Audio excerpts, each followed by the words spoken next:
It's Madden NFL 24, and we've got a showdown in the Sunshine State.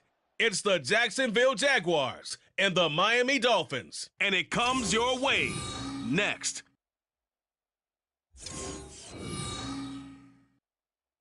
We are about 15 or so miles northwest of world-famous Miami Beach as we are set for football at Hard Rock Stadium in Miami Gardens. Coming up, we got a good matchup on tap here as it'll be the Jacksonville Jaguars taking on the Miami Dolphins.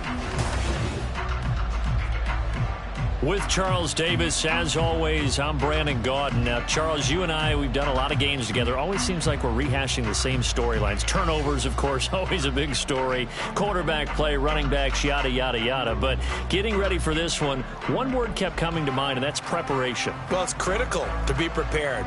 Physically, mentally. When you think about getting ready for an NFL game, you have to wonder, what will they throw at us that maybe we haven't seen before?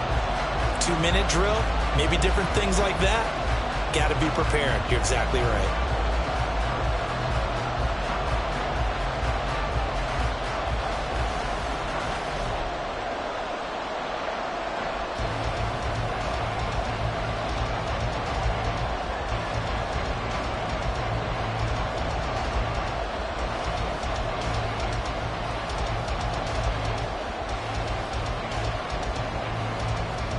Two teams on opposite ends of the Sunshine State. The Jags and Dolphins are underway. And here comes a return from just beyond the goal line. And the decision to come out of the end zone is going to cost him 5 yards as he's taken down right at the 20. Here is Tua Tagovailoa heading out to lead this Miami offense. This guy's leadership is so important to how this offense functions. He doesn't shrink from any moments on game day, and everything he does with confidence. He sets the example in practice, off the field, and is the guy leading everyone out for each possession.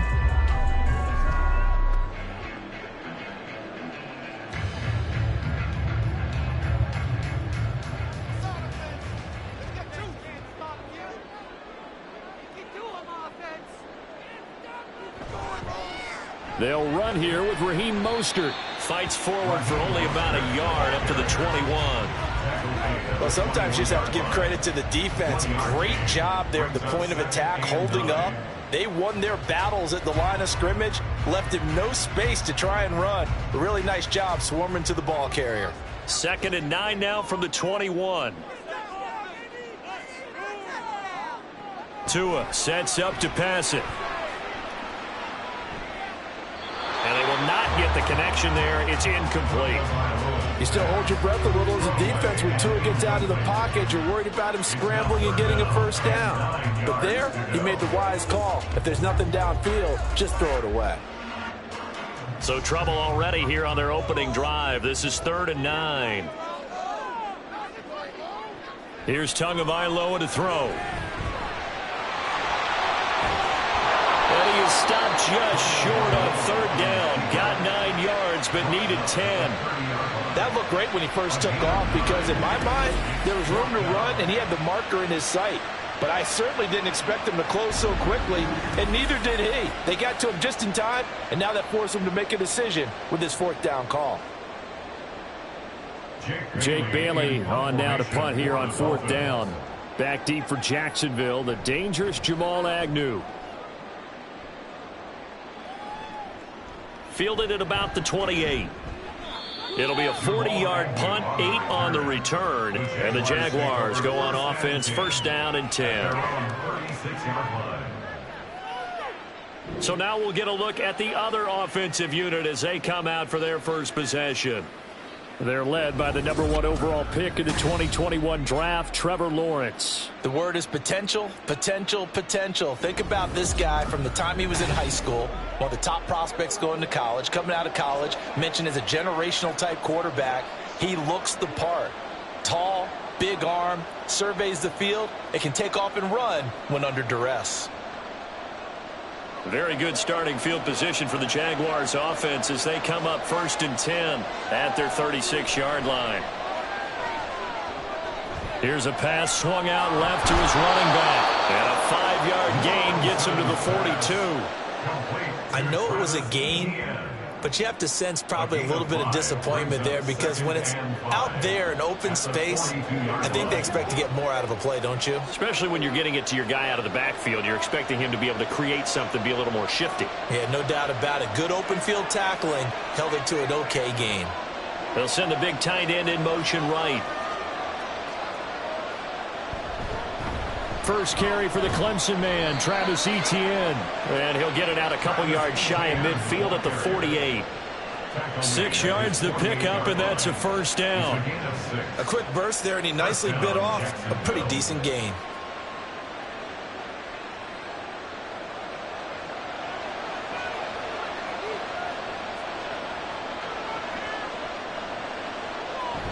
Play action. It's Lawrence.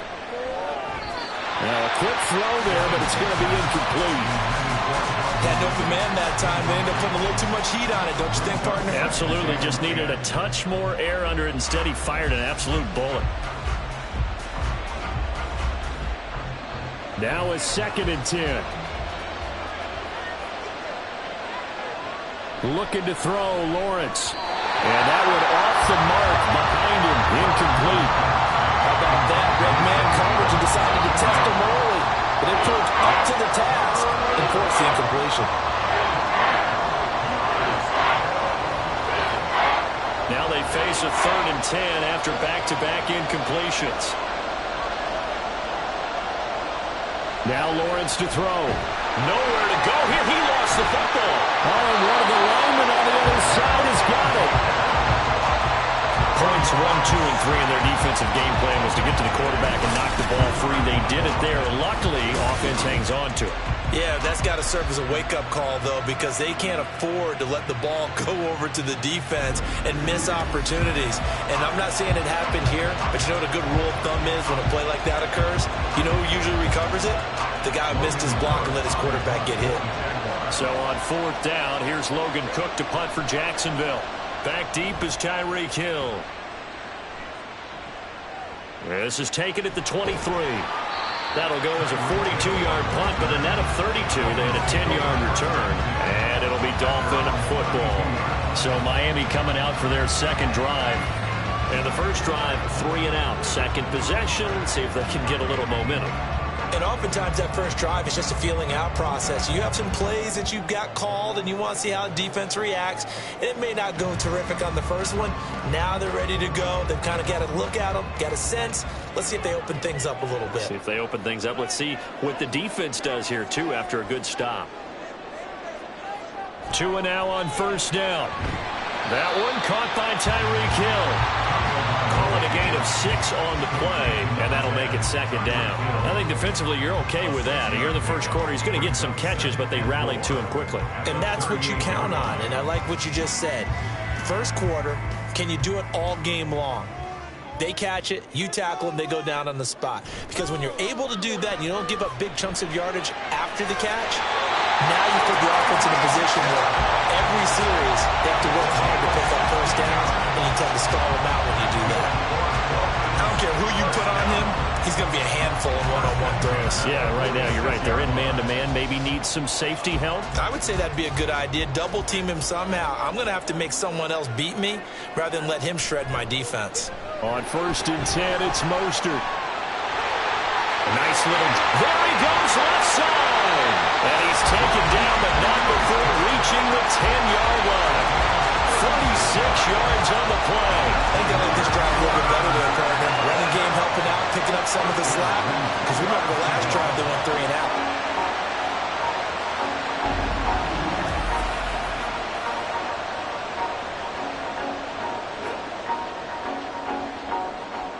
So now, following the big play, they've got a 1st and goal all the way down at the 10. Going to the air, Tagovailoa. Did he get the feet down? Yes! Touchdown! Tyreek Hill from 10 yards out. And the Dolphins will jump on top of the game's first score here this afternoon. That, of course, all set up by the big run on the play prior. They took advantage right away with a touchdown throw. And you mentioned advantage, probably taking advantage of their natural instinct after that previous play to be aggressive and rush towards the line of scrimmage. And instead, they were vulnerable to the pass. Extra point up and good by Sanders, and it's now a 7-0 game.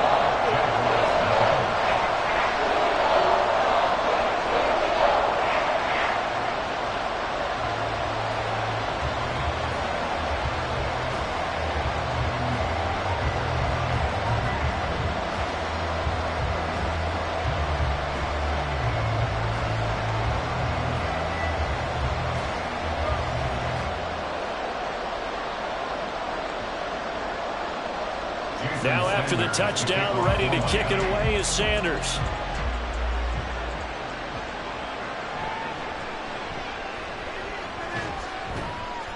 And he takes this near the 25. Just a little pass there. Call it the 26.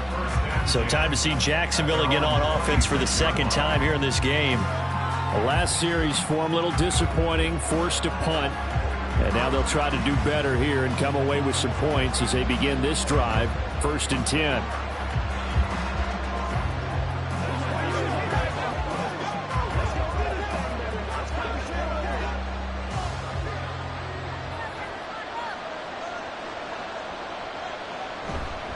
Now ETN to start the drive.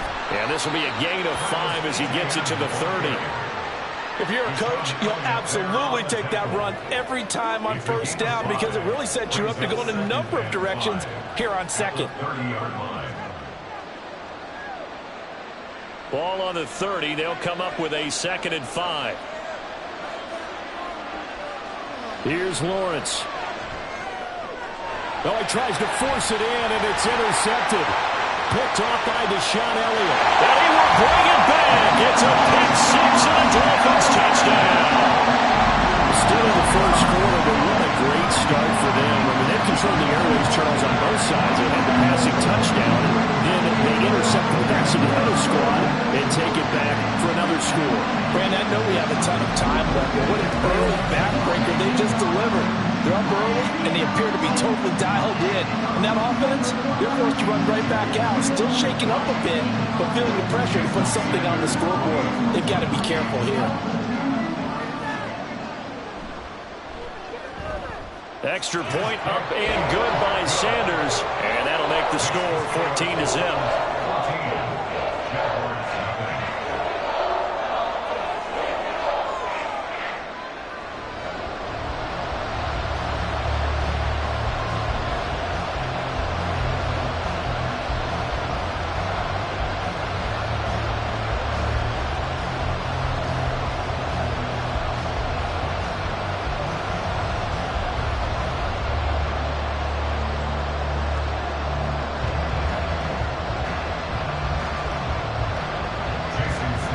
So they throw the pick six. They'll get another shot at it now as this one's in the air.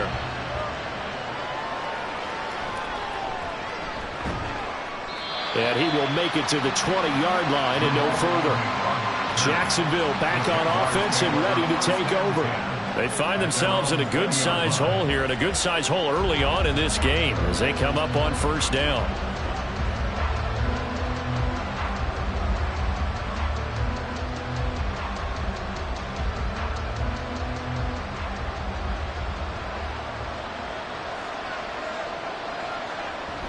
They'll start on the ground. ETN.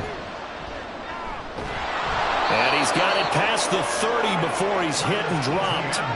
10 yards there, good enough for a Jags 1st down. But you're down early. How do you get back in the game, maybe establish the run? I think they're trying to do that. Now, I'm with you on that one, and what I like about the message is that there's no panic from the head coach. He's already told his offensive coordinator, let's run the football, let's get things settled down a little bit and find our way back into this game.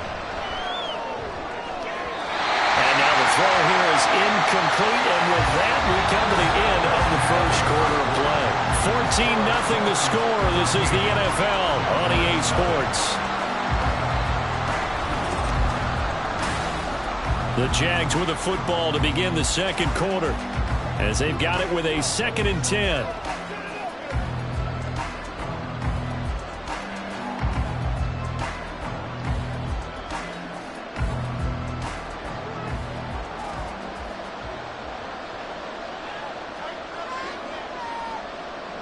Now Lawrence. That's complete to his tight end, Farrell. They do get a couple, but they'll be left staring at a 3rd and 8 coming up. And there's a completion to the tight end. And look at the size of these players nowadays. At that spot, 6'4", 6'5", and up. A lot of guys used to be basketball players, somehow came back to football. That's really good for the game of football. You're getting better athleticism, great hand-eye coordination, guys who know how to control their bodies when they run their routes. He's got his target. That's complete. Still on his feet. Touchdown, Jaguars. Calvin Ridley, 67 yards. And the Jags are back within a score.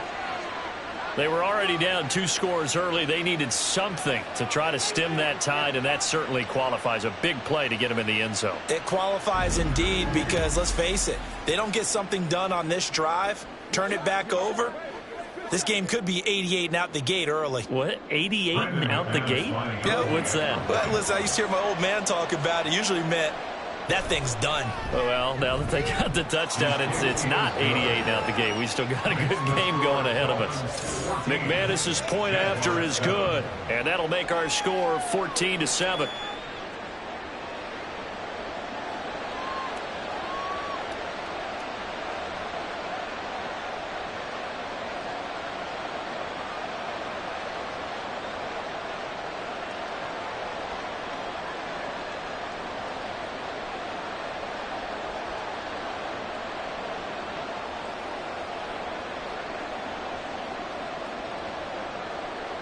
After the touchdown, here's McManus now to kick it away.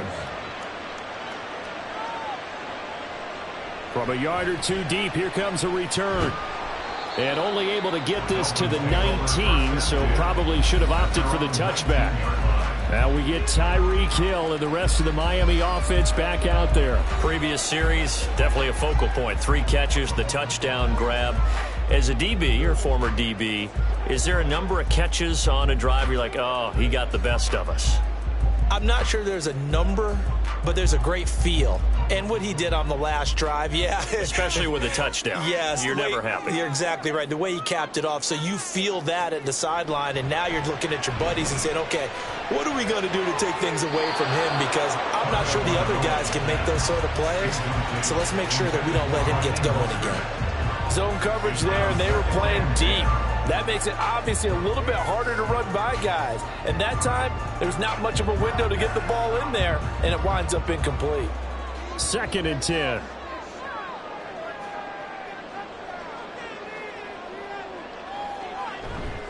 On play action, here's Tua. This one complete to Jalen Waddle. And he takes us beyond the 35 before going out of bounds. 17 yards is the pickup there for number 17. Well, it appears that they read man defense and went to the out route, and what you have to do on that one is the receiver's got to make sure he works the defender towards the middle of the field to give himself space to cut to the outside and have that ball delivered with good timing, and they got it done. On 1st down, Tagovailoa. That's going to be caught downfield by Hill. It's a big play there for Miami. 47 yards. And the offense is saying to itself right now, only they were all this easy because he was wide open. And once he made the catch, plenty of room to work his way downfield. That was a breakdown on the defensive side of the ball, one that they want to fix immediately.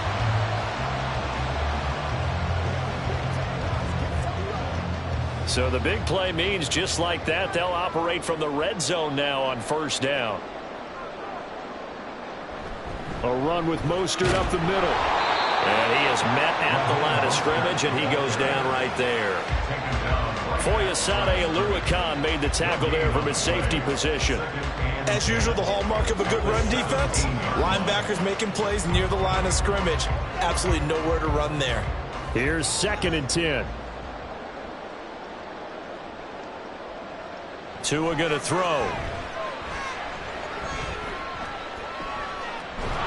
And he will go down outside of the pocket for a sack. Tried to get away, but could not. Devon Hamilton coming right up the gut. Gets in there for a loss of 9. Yeah, some real defensive resistance there, saying not so fast to a good drive. they had marched to the end zone the last time out. Now on 3rd and long, they'll look to throw. He throws it on the move, but can't connect as that falls incomplete. Now a stoppage here as it looks like we've got a Dolphin shaking up on the play. We'll get an update when we come back to Hard Rock Stadium.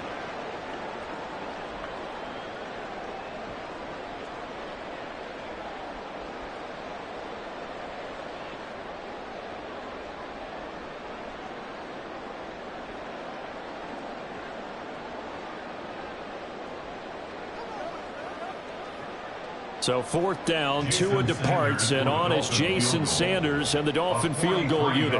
From the left hash mark, this a 43-yard attempt. Sanders' kick is good, and the Dolphins will add on to their lead. So that one on target, and it adds to this first-half lead. And maybe we're too early to worry too much about one-score lead, two-score lead, etc. But this is where you kind of start banking those points that come in helpful later on.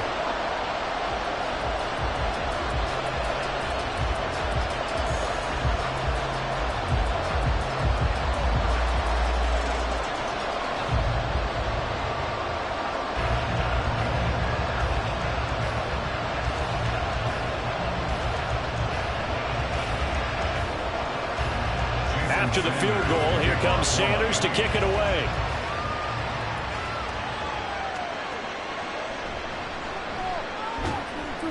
And taken down just past the 20 at about the 21-yard line.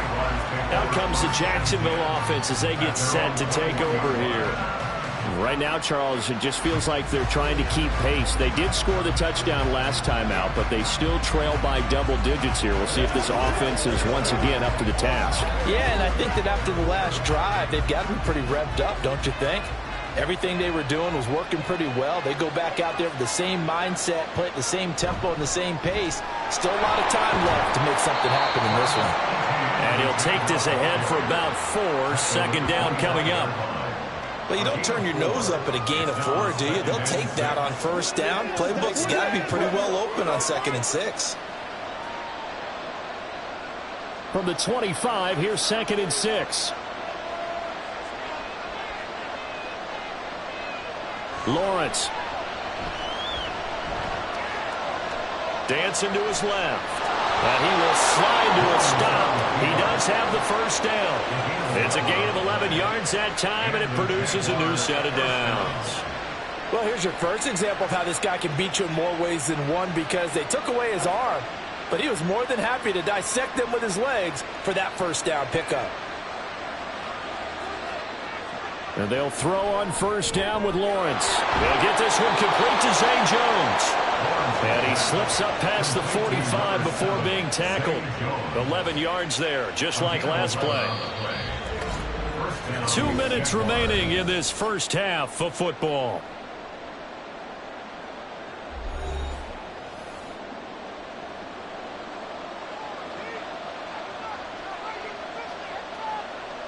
Throwing now, Lawrence on 1st down. A short throw to Ingram. Not a big window to throw. Coverage wasn't too bad there. Yeah, they had him under wraps pretty well, but somehow able to muscle his way open and catch the ball.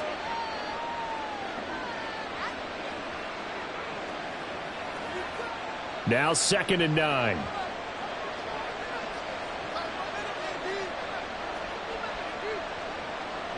Here's Lawrence to throw. He targets Ingram for another grab. That'll go for a gain of 7. And now 2 yards to go on 3rd down. Let's not quibble about the gain there on 2nd down. That was a positive play because that was a take-what-you-can-get situation. Got out to the tight end. Now it gives them much better opportunity to convert on 3rd down. They'll get to the line here, but remember, it's also 3rd down. From the gun, it's Lawrence. Work in the middle of the field, and he's got a man complete. And he's got another 1st down as he's brought down at the Dolphins' 31-yard line. A 3rd down conversion with a strong gain of 14. Yeah, these are the types of plays they're going to need to hit on if they're going to get back into this game. It hasn't been the greatest of first halves, but this is a nice throw here on 3rd down, and they keep the drive going. A 1st and 10 here, and you know, if they could just get 3 out of this, something about whittling it to a 1-score game at half that might provide a psychological boost. Lawrence going to get this to Etienne. And he's able to break out of one tackle, but then quickly brought down. Short completion, just 4 yards, and that will bring up second down. It's funny, throughout the time that we've been together, when we talk with running backs about the ability to catch the ball, their eyes light up when they talk about open field and having one-on-one matchups, don't they? Yeah, they do. And that's the reason why. What we just saw, shedding those tackles, and that's what they're used to doing. It is, and it starts at the beginning of the play. One-on-one matchup if someone's trying to cover them, but they also like those one-on-ones downfield after the catch when they're running with the ball. They think they're going to win those too.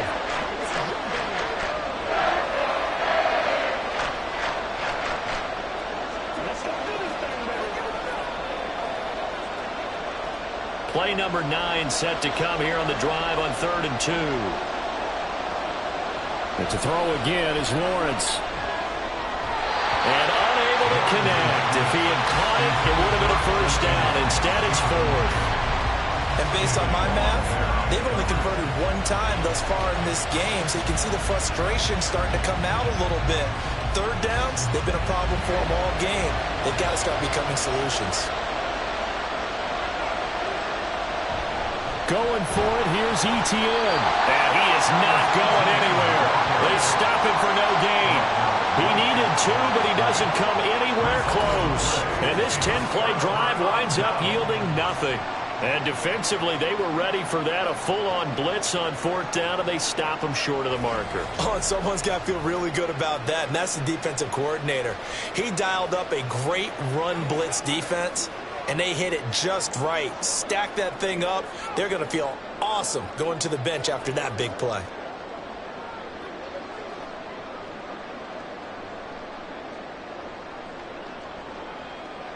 A little under 30 seconds to go. We'll see how they play it here on 1st and 10. Looking to pass. Tua. And he'll get this into the hands of Hill, complete. And he'll be out of bounds, but able to get it up past the 45. Called that a very strong gain of 24. So in the second quarter, he's already up over 100 yards receiving now. And isn't 100 the magic number for a really good game for a receiver? So he got a chance to really shatter that and have a profound effect on this game. That's caught by the Notre Dame man. It's Durham Smythe. Now the Dolphins going to burn the first of their timeouts as they stop it with 19 seconds to go in half number 1.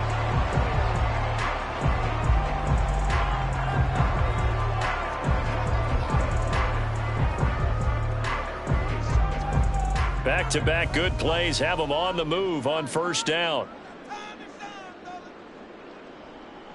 Tua sets up to pass it. A throw left sideline falls incomplete. And not a common sight, at least on this drive. A momentary setback, though, for this passing game that has been moving well this series. Good thing for them, though. Still 2 more downs to connect and try and pick up another first down. After the incomplete pass, here now is 2nd and 10. Tua to throw again. Over the middle and complete to Waddle. Now a timeout signaled for, and they'll get it with 10 seconds to go before halftime. And Waddle going to have a Dolphins first down as he'll get the ball down inside the 30.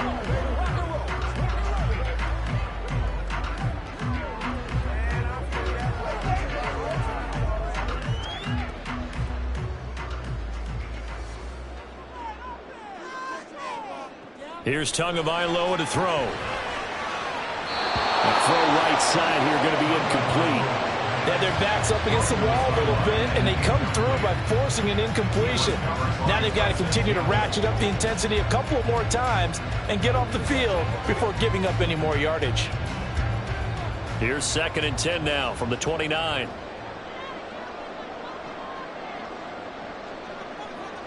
Here's Tua. Throwing left sideline there, but it's incomplete. What would look like a march to the end zone has hit a momentary roadblock with that incompletion. No need to panic. They just got to come up with a high percentage play call and see if they can get their offense back on track. So with 4 seconds to go in the half, here's the field goal unit onto the field. Made his first. This now from 46 yards away. The kick by Sanders is good, and that will do it for this first half. So we've reached the intermission in what right now is a 13-point game. As we go up to Orlando now and hand it over to Jonathan Coachman with our EA Sports Halftime Report. Take it away, Coach. Okay, Brandon, thanks very much. And welcome in everyone to our downtown Orlando studios in this EA Sports Halftime Report. It was a strong first half from the lefty, Tua Tagovailoa. He's got a touchdown pass on the ledger as his guys were able to build a double-digit lead.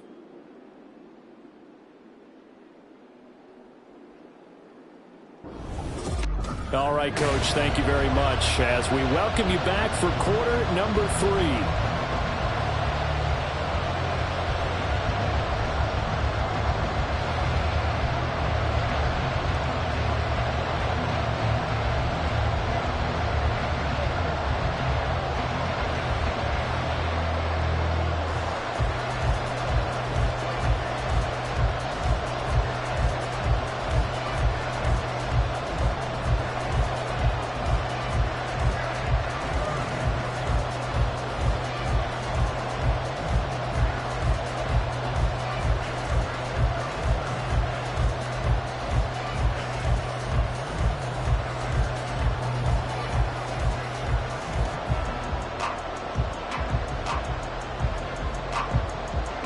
The Jaguars with work to do. They trail here as we are back underway on EA Sports. And he returns this to the 22.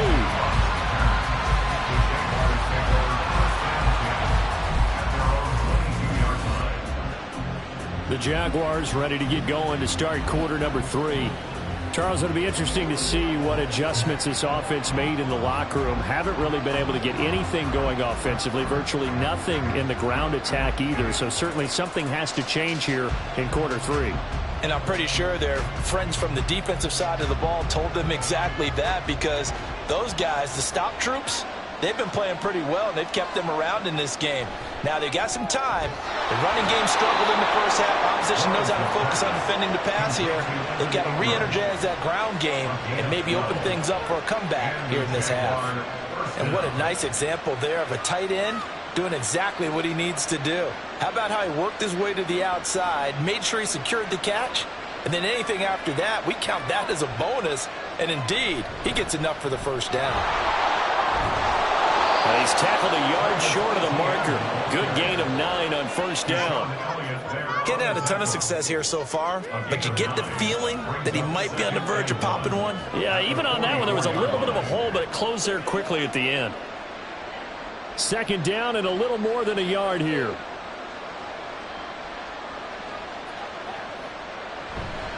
Etienne once more. And he'll be brought down right at the 45-yard line. Able to get the 1 yard he needed, but nothing more. 2nd and 1 is often an invitation to take the big shot downfield. I bet the offensive lineman said, are you kidding? We just get on our backs and let's go get the first down. They love being physical.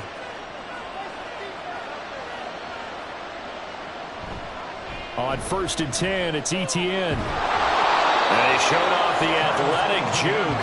Good little gain there. Not a whole lot of real estate, but a nice carry. 45 yards rushing for him now to this point. Now, that was an excellent run. And when you see that happen, that's when you're seeing guys doing their job and then some people doing a little bit more. Offensive linemen and tight ends, they're expected to block. But the wide receivers, all they want to do is catch passes. So when they block on a big-time running play and create extra space, you've kind of hit the jackpot there. And Kirk is going to have the Jaguars first down as he'll get this down inside the 40. It's a pickup of 6 and good enough to move the chains. A little football 101 there. You just see the receiver try to run down the defender, meaning he goes right at him and really trying to move him a little bit towards the center of the field so he can put his foot in the ground and break to the out, to the sideline, and make a catch. A nice burst there as he'll get about 7 that time on the first down run. Hey, when you get good yardage like that on first down, it really does a whole lot of good for your entire offense. But I love the way he's finishing those runs. At the end of things, he's making sure he gets just a little bit extra. 2nd down and 3.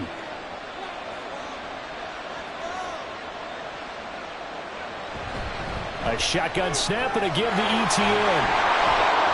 And he works his way free all the way down to the outskirts of the red zone. The Jags picking up the first down there, a gain of 12. I'm okay with the call there. In fact, I actually like it. I know they're down a couple of scores, but the running game worked in that situation. I would continue to go in that direction.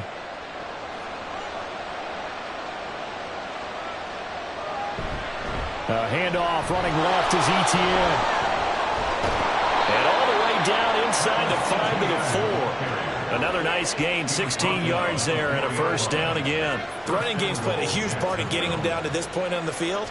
I say stay with it. Keep pounding the football. Keep driving. Keep grinding. Yeah, even down in the red zone, keep going for it. No doubt about it. Dance with what brung you. Etienne will get about halfway there as he takes this from the 4 down to the 2. It's a gain of a yard, and it'll set up second and goal. All of a sudden, those lanes that were there earlier in the drive dry up near the goal line. That's a good job defensively to diagnose the run and stop it for a very short pickup. From the 2 now, second and goal. Now they'll put a receiver in motion left. Here's a fake on the jet sweep, and instead a give up the middle. And he'll take this into the end zone. A touchdown, Jacksonville. Dearness Johnson taking it in from 2 yards out. And the Jaguars have got it back to within a score. And maybe that's the magic touch right there. They didn't use him at all in the first half, at least running the football. But here they entrust him with some work down in the red zone, and he responds. 1 carry, 1 touchdown.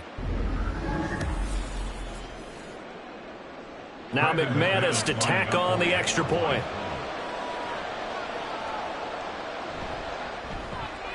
And it's good. The deficit 6, 20-14. So that one a pretty time-consuming 10-play drive. And it's culminated by a 2-yard touchdown run.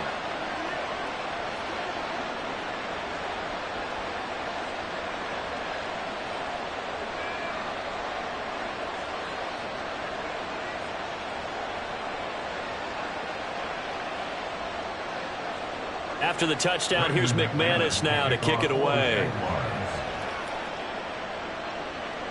From a couple yards deep, he'll bring it out of the end zone. And his guys will get the football right at the 20-yard line. Tyreek Hill making his way back out towards the huddle. And I know that they've double-teamed him a couple times, but not a ton. Whatever they're doing isn't working. He's up over 100 yards. We'll see how they adjust. And when they do that, they weaken their defense in other places as well. And how many times have we done games where we've seen a guy have a big game like this, but it's usually not by himself, is it? Right. Usually it opens it up for other people to have big games as well. They couldn't ask for much more to this point in the second half. A gorgeous day, 1-score game. 1st and 10 here. Now Tua. Getting this out to the flat, Mostert. Call it a gain of a yard, and it's second down. Caught that look from you there, partner. I think we're on the same page on that one. Just his first catch. I think we both thought he'd be a little more active in the passing game. Let's see if that's the start of them trying to get the ball to him a little bit more here in the second half. 2nd and 9 now from the 21. Throwing now is Tagovailoa. Steps away to his left. And he will slide to a stop. He does have the first down. It's a pickup of 15 and a fresh set of downs.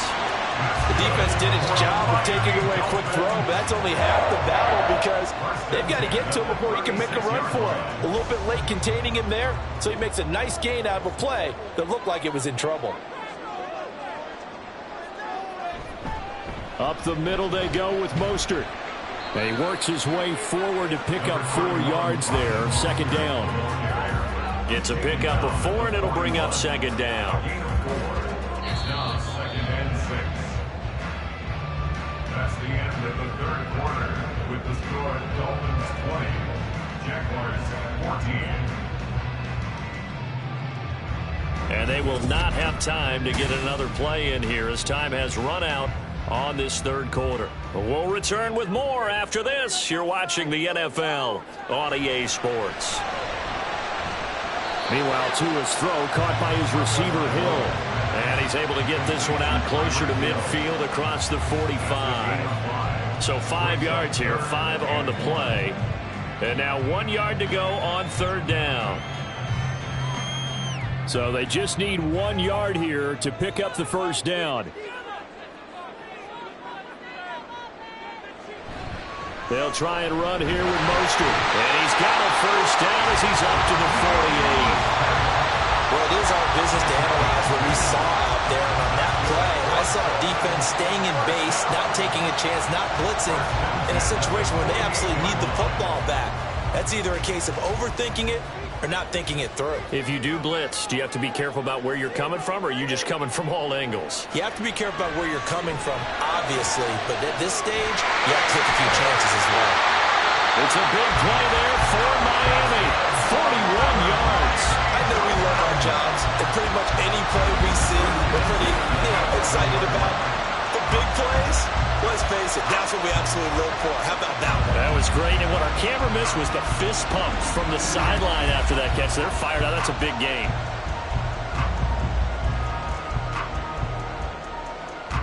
So how about this for field position after the big play? Inside the 15 now as they come up on 1st and 10.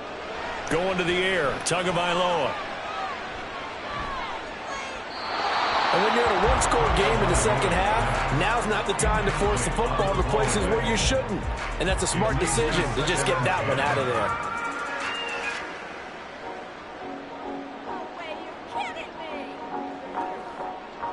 An incomplete pass on 1st down. That leads to a 2nd and 10. Now back to throw. That's over the middle, caught by Chosen. 5 yards, now it's 3rd and 5. It's a gain of 5. Brings up 3rd and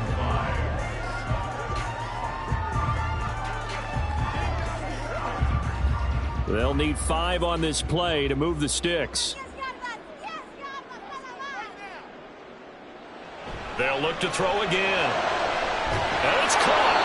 And he'll be taken down, but he does have 1st down yardage.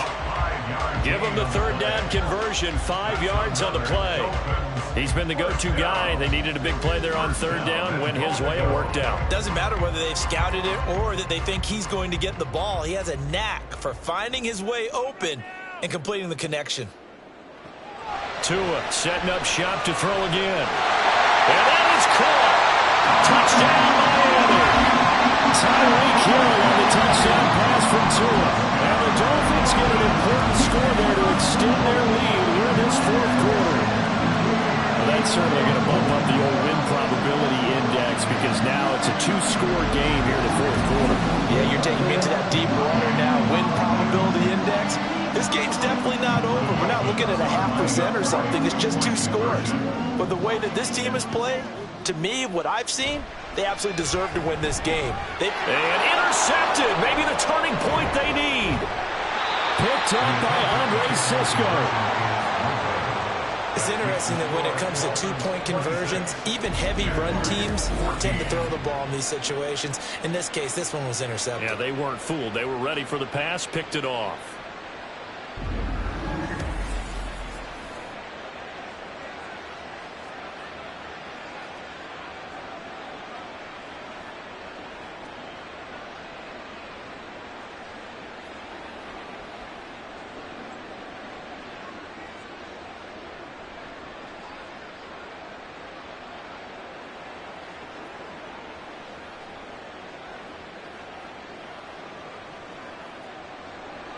Now after the touchdown, ready to kick it away is Sanders.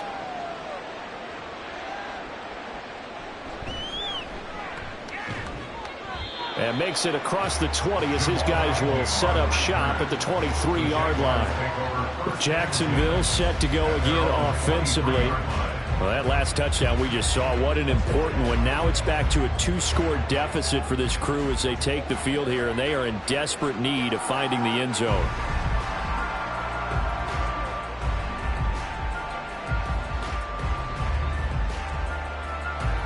Lawrence bringing the Jaguars up 1st and 10 at their own 23.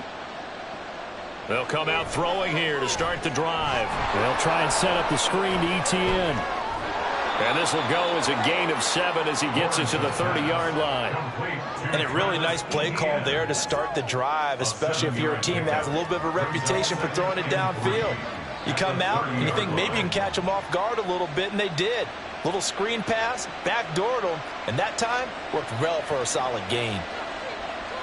On second down, Lawrence. ETN bringing in another one.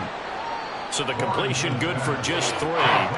And that'll bring up what looks to be a 3rd and inches. Can't be more than a half a foot. And we're definitely getting towards the point of the game where not getting a lot of yards is secondary to keeping the clock moving. I mean, to me, that's a double win defensively. Short gain and some more time off the clock. Lawrence on third down. And this is intercepted, and that should do it. Picked up by Xavier Howard. And he will bring it back. It's a pick 6 and a Dolphins touchdown. The mistake there by the offense, Charles, they tried to pick on a Pro Bowl corner in coverage there, and not the smartest decision. He reminded him that he was a Pro Bowl corner with not only the pick, but the pick 6. And those guys who have that designation, sometimes they get a little bit bored in games because people try to avoid them. They absolutely love it when they get challenged, and it's a chance to remind everyone exactly why they were tagged as one of the best in the league the prior season. Sanders now to add the extra point. And that one makes this a 19-point game. So the defense creating some points, not only getting the interception, but then returning it to the end zone for the pick 6.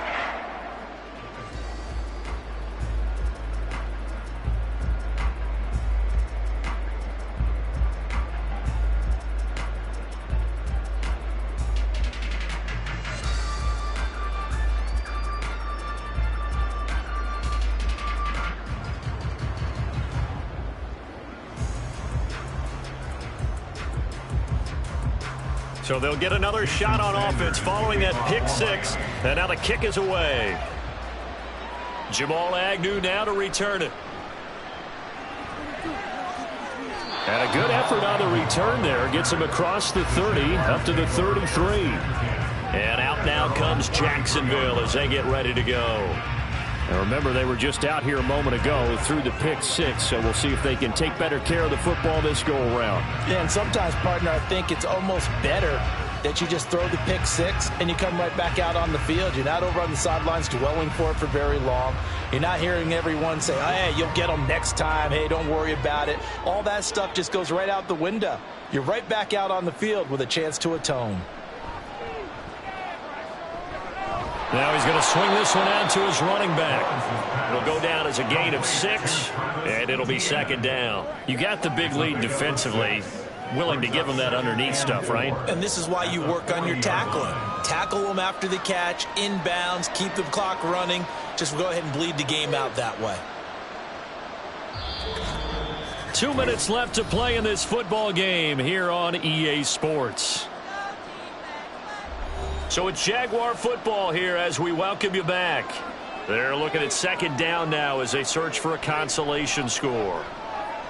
They'll drop that underneath to ETN. And he gets this one to midfield before he's brought down. 10 yards there, good enough for a Jags first down. Well, I can put my defensive cap on right now, and I know they're saying don't give up any big plays now. They've controlled this game throughout, and all they want to do is see it through to the end. I think they let their guard down a little bit with that last completion.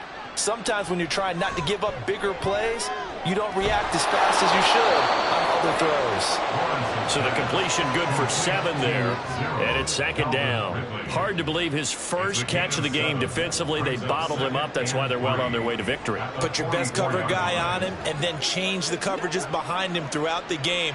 Brackets, double, zone, man, you name it. Make sure he gets a lot of angles. Meanwhile, Lawrence's throw here taken in by Ingram. And he's got another first down as he's brought down at the Dolphins' 18. A good pickup there, 26 yards. Well, those are the types of plays they probably wish they had made more of in the first 3 quarters. And this deficit going to be tough to overcome here in the fourth. But a nice first down and a pickup on that throw. Yeah, and this is where, as coaches, you're looking for effort and execution, even though the scoreboard is going against you. You want to find out who's going to fight, who's going to scrap, and who's going to keep their heads up and continue to play. Defensively, you look at the numbers. Another incomplete pass that we just saw, and they're under 200 yards passing for the game, so they've done their job on that side of the ball. Yeah, recently I was actually working a game where a quarterback had a streak of 5 straight games without a 200-yard game, and that was a big talk. And that is caught. Touchdown, Jacksonville. Zay Jones, an 18-yard touchdown grab. And the Jaguars have got it back to a 2-score game here in the fourth. And yeah, that touchdown counts for their team, but I think it counts more for the fantasy guys, doesn't it? Yeah, it's just something maybe positive to look at on film, but this one's over, let's be honest. Yeah, I agree with you totally on that one. Extra point from McManus is good. And they're able to cut this deficit down to 12.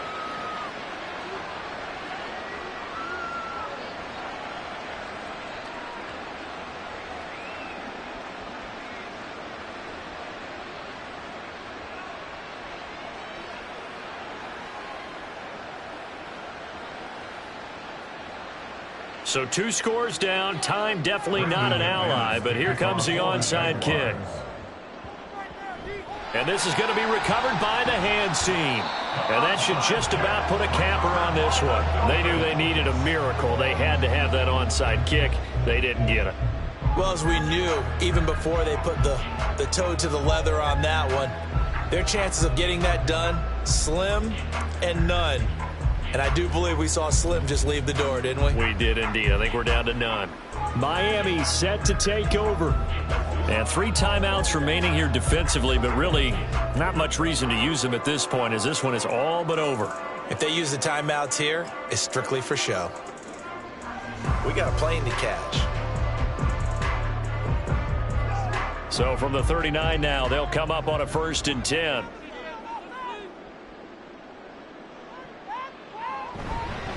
Here's Mostert.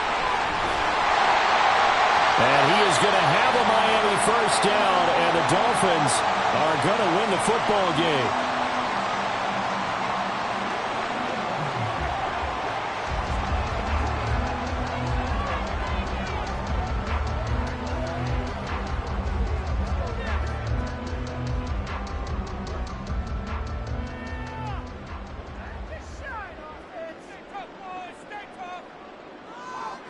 The defense can stop it twice more as they take a knee here.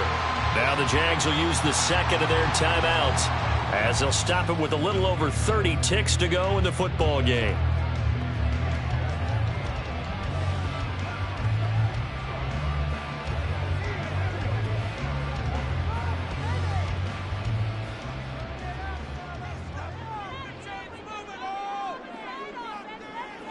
The D can only stop it one more time as they take the knee. The Jaguars now will use the last of their timeouts as they get it right at the 32nd mark of this fourth quarter.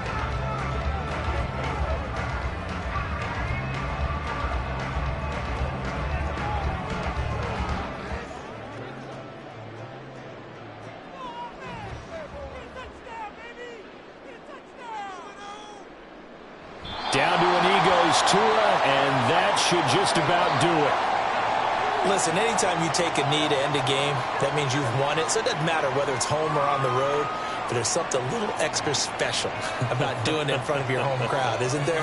And the home crowd applauding. They're happy with what they've seen. Chalk this one up in the left-hand column for a win. Yeah, that's right. Head to the locker room, throw the wristbands in the crowd for the kids, your gloves, your towels. Get to share it with the home team. So a victory here for the Miami Dolphins.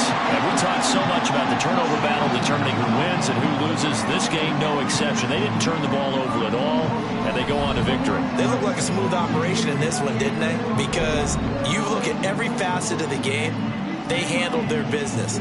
Offense took care of the football, converted it into points. Defense took the ball away, gave it back to the offense. Special teams right there with them. That's the type of game a coach is going to really love and value. And when they show the film, They'll have to be careful not to give out too many kudos and kill their motivation going forward. So that's a wrap for Charles Davis. I'm Brandon Gaudin, and this has been a presentation of the NFL on EA Sports. For more, check us out at easports.com. The Dolphins are winners here as we say so long from South Florida.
It's Madden NFL 24 on EA Sports. And if it's in the game, it's in the game.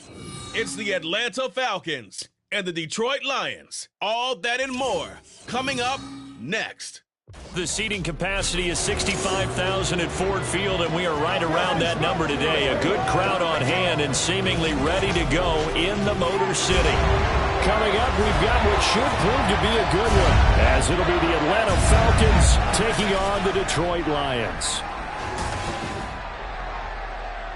Alongside Charles Davis, I'm Brandon Gaudin, and Charles, kickoff moments away. Quickly, what are you watching in this one? The offensive line for both teams, because both teams have a terrific pass rush. They've got to keep their passers upright. If they have a chance to do that, they can both thrive on offense and move the ball downfield.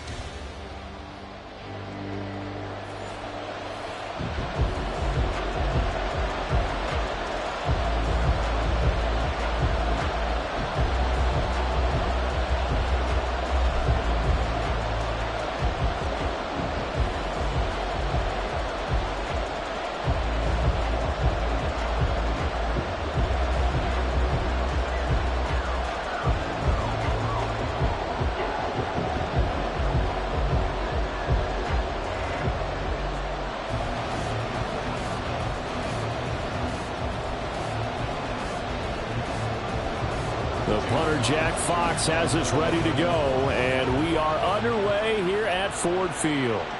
Cordero Patterson to return it, bringing it out of the end zone.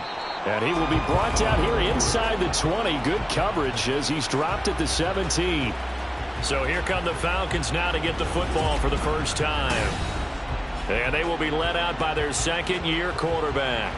And you know how scouts always talk about checking all the boxes? I think this young man does exactly that when you're looking for an NFL quarterback. Proven leader. Teams went 43-6 while he was in college. Has speed, dual threat ability, and production off the charts while he was in school, and also did a nice job of limiting turnovers. When you put it all together, there's a lot to be excited about for this young quarterback. Now a first carry here for Robinson. And not a whole lot to speak of there as they'll bring him down shy of the 20. Only a couple for him there on the game's first play, and it's second down. Oh, that's a real nice job there by the defensive front. They just engaged and held their ground. But how about the guy who made the play? We often talk about whether they take a good first step or not. Many times you just don't take any step. Just get your feet moving, get your body going, and then once he made the read, he was able to make the play. Ritter's throw into the hands of Pitts here. And he'll be tackled at the 23 after a gain of 3. Well, that was an okay hookup there with his tight end, but unfortunately, they didn't get the kind of yards they had hoped for. That's going to bring up third down. And they'll look to avoid an early 3 and out here on 3rd and 4. Working from the gun, Ritter.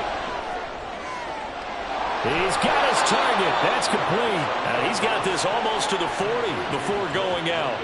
It's a gain of 16, first down Falcons. Now that was pretty. They executed that curl route versus zone coverage, and that changes things a little bit because against man, it's often a tight curl, a sharply run route. Against zone, you're just looking for that open spot, that dead area, so you may curl a little bit wider just to get to that place. And usually a tight window. He fired a bullet in there for the completion. And he's going to have to eat this one as down he goes. Levi Onwuzurike charging in and finishing off the sack. Well, you don't usually get a sack from a nose tackle spot, but we got one there. No, we don't, and a lot of the times in passing situations, they end up off the field anyway. So how happy was he to work his way back to the quarterback and put him on the ground? He's going to have to put a nickname after something like that, some Big Jelly or something like that. Ritter. And that nearly an interception here on this opening drive, but he gets a reprieve. It's third down. Those are the ones you dream of as defenders. I think if he gets eyes on the ball a little bit earlier, he might come away with it. Instead, it's going to wind up as just an incomplete pass. Ritter throwing on third down. This one left side caught by Patterson. And he'll be taken down, but not before he gets into enemy territory. The Falcon passing game looking good on this drive as they get the first down. And as you're game planning as a staff, you go through all the different ways you can neutralize the other guy's pass rushers. Extra linemen, leave a tight end in, bring the running backs back in to block. Or you can do this, a little simple screen pass, and it works to perfection. Back to the ground with Robinson. And he'll work down inside the 45. We've called a lot of games, but we don't normally talk about inside linebackers being that fleet of foot, do we? No, he was able to get outside there to make that play. Yeah, and you know what makes them faster? Their ability to read plays, understand what offenses are trying to do, and put themselves in proper position. Clock rolling as we hit the midway point of this first quarter. Ritter. And his throw's going to be incomplete. That's already the third time they've looked his way on this opening drive. He's caught one of the three. That doesn't mean they won't continue to go in that direction. It feels like they think they got something good going there, and I think those numbers are going to increase. And now on third down, they'll need to get it to the 36 to pick up the first. Ritter will set up to throw it. He's going to get that to his running back out of the backfield. And it's going to be another first down as they'll get him to the ground at the Lions' 19. Well, that's one way to convert on third down, picking up 26 yards. This one was all about clearing space for this play to work because he's got to leak out of the backfield to his right and then angle his way up the field. And a really pretty throw to put it on him and create the big play downfield.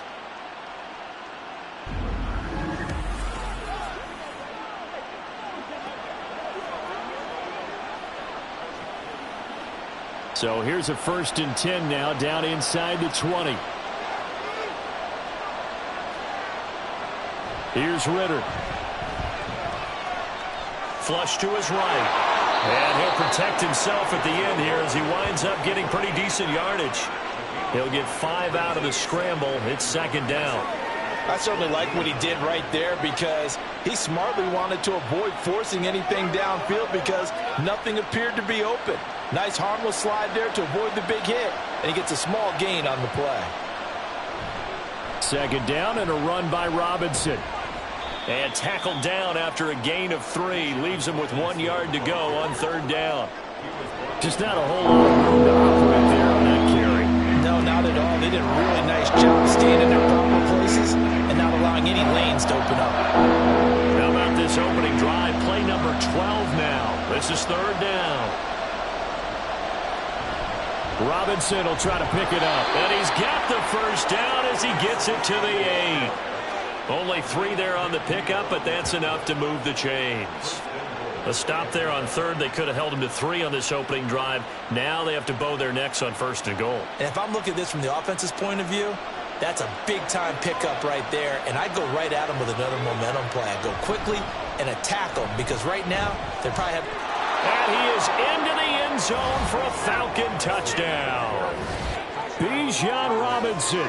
An 8-yard touchdown run. And the Falcons get the upper hand as they're on the board first here this afternoon. And that caps off what was really a balanced opening drive for them, Charles. They work in the rushing game and the aerial attack, and they end it with a touchdown. Strong in so many ways, wasn't it, partner? Their ability to throw it and run it and accomplish their goal, they've got to like the way that they started this ball game. Extra point by Koo, up and good. And that makes the score 7-0.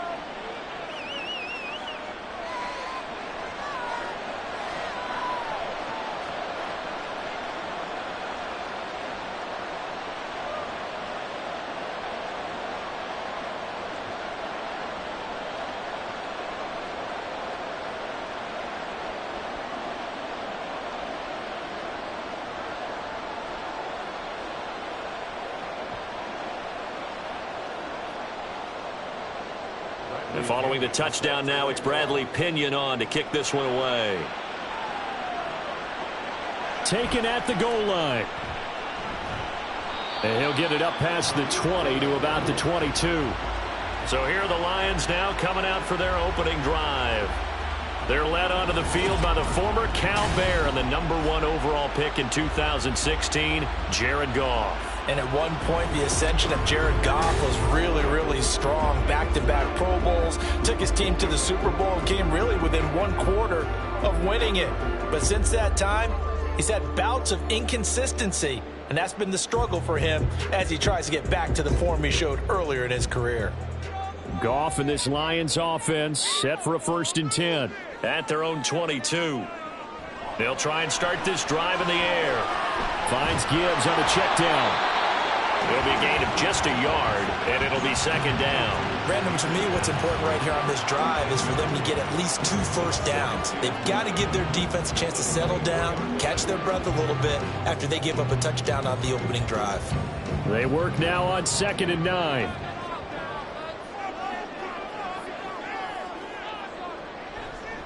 First run of the game for Jahmyr Gibbs, the Alabama product. And he stopped immediately there. No gain on the play there, so that doesn't help. Now they're looking up at a 3rd and 9 situation.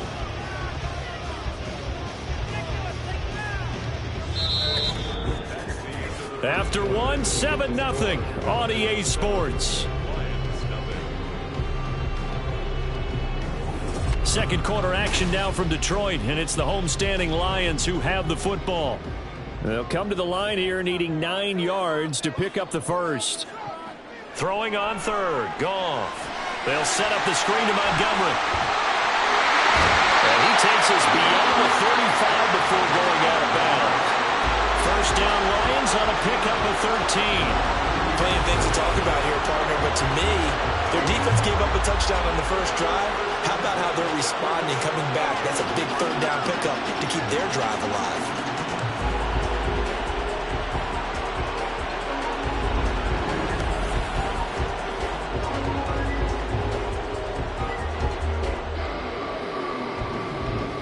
Line of scrimmage, the 37 on 1st and 10. They will run for the first time with David Montgomery. Oh, nice move.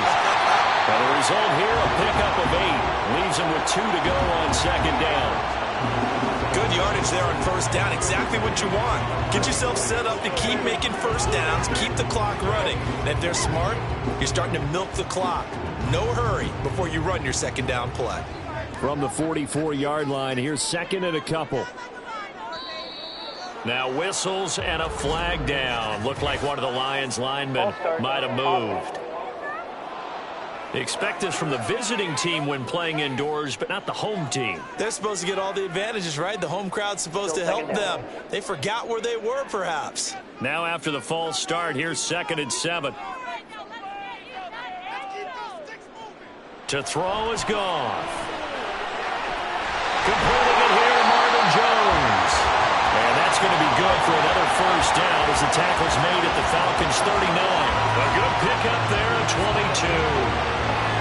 Well, that certainly has to feel good. It's not all the time that the play caller should get all the credit. Sometimes I think in the huddle, the quarterback just says, hey, who's going to make a play for me? I just need something right here. And the end result there, nice first down. Drive keeps moving. And that one opened up for him well as he'll take this down to the 26-yard line. Another good gain. That's now 35 yards combined on those last two plays. But they're getting ready to go to work now in prime real estate after that last run. Found his spot and picked up nice yardage, didn't he? And now he's got him knocking on the door of the red zone. Now it's Goff off the bootleg. It's a short one here, complete to the tight end. Only able to gain a couple there, and it'll be second down. Completion was given up, but that's why you play zone defense, so that you can have people around the ball when it's caught, and you don't give up much run after the catch. Here's a 2nd and 8.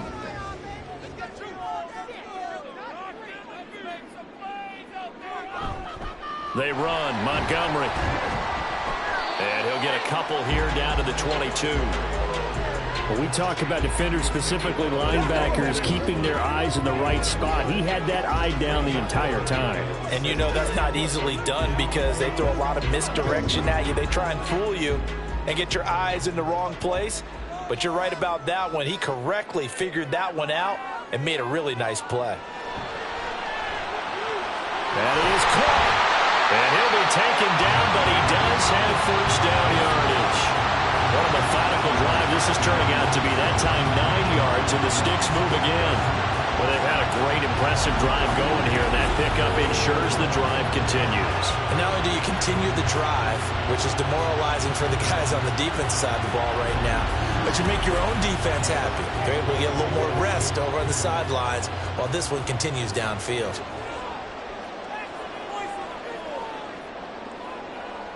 From the red zone now, Goff. And this will be incomplete. Physical play on the football there, and it's second down.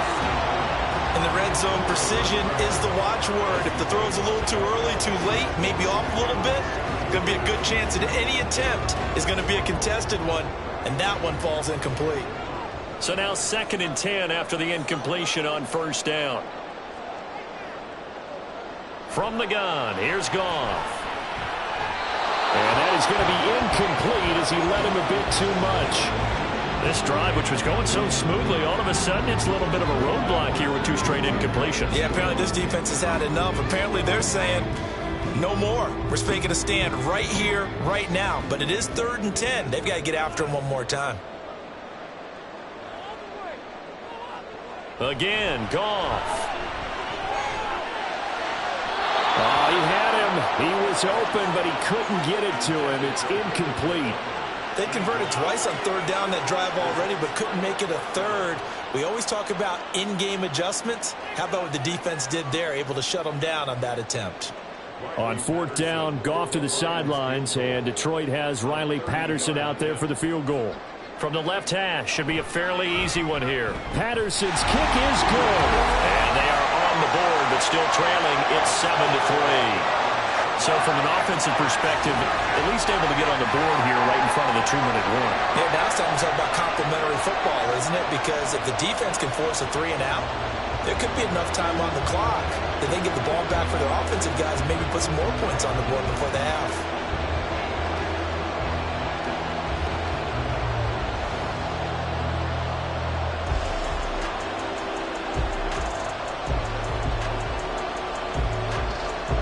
The kickoff unit is out on the field, and they will send this one away.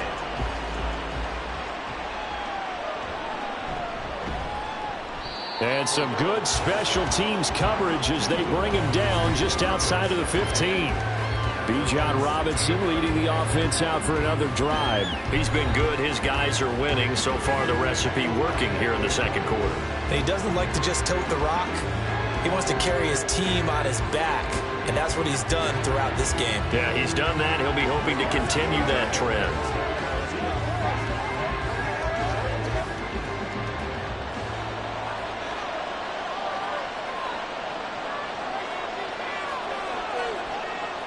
First down, here's Ritter. This one complete to Scott Miller. And he'll be taken down, but not before he gets this football out shy of the 30 to the 29.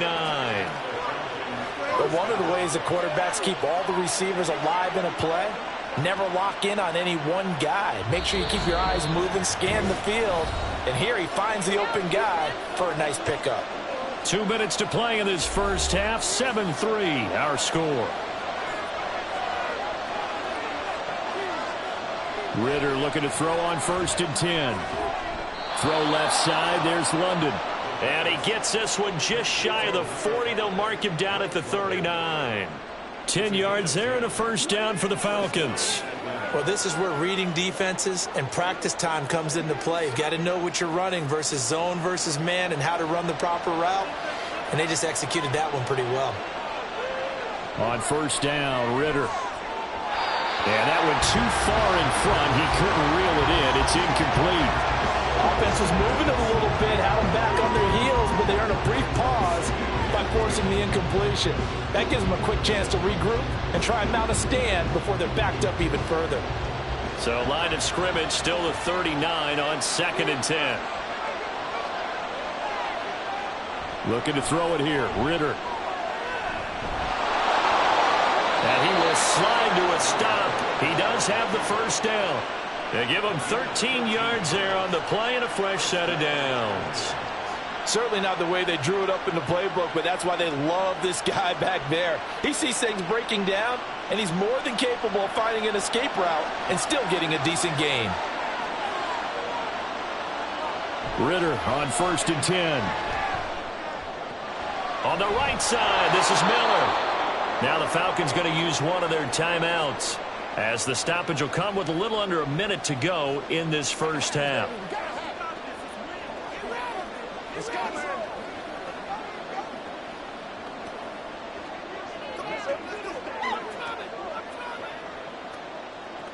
Line of scrimmage, the 43 on 2nd and 4. Ritter to throw it.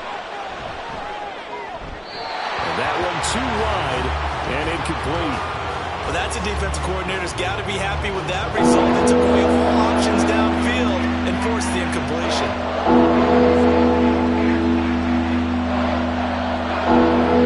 Here's the 7th play of this drive. This is 3rd and 4. Back to throw, Ritter.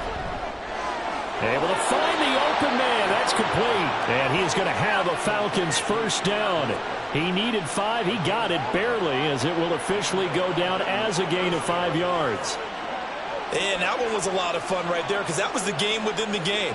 3rd and short, blitz was on. What's the key for the quarterback? Get out of your hands in a hurry. And that was a quick little completion. Got the job done for a first down. A first down run, good for about 3. 2nd and 7 coming up. Now another timeout called for by the offense, as they'll stop the clock with 24 seconds to go in this first half.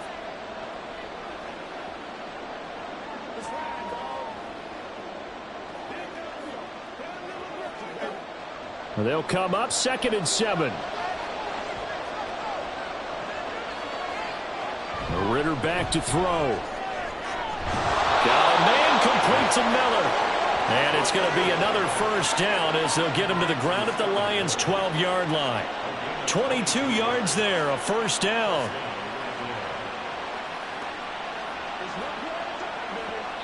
And with just 4 seconds left in this first half, a timeout call.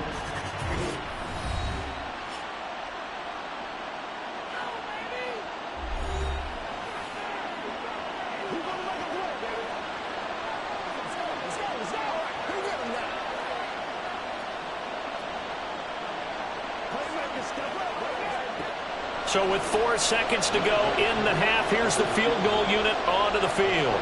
From the left hash, a chip shot here.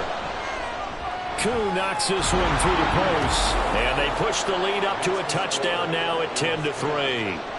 So a capper there to a pretty good first half. And I love the way that they put a chokehold on the clock and pretty much drained everything before they put the field goal on the board as they headed into the half.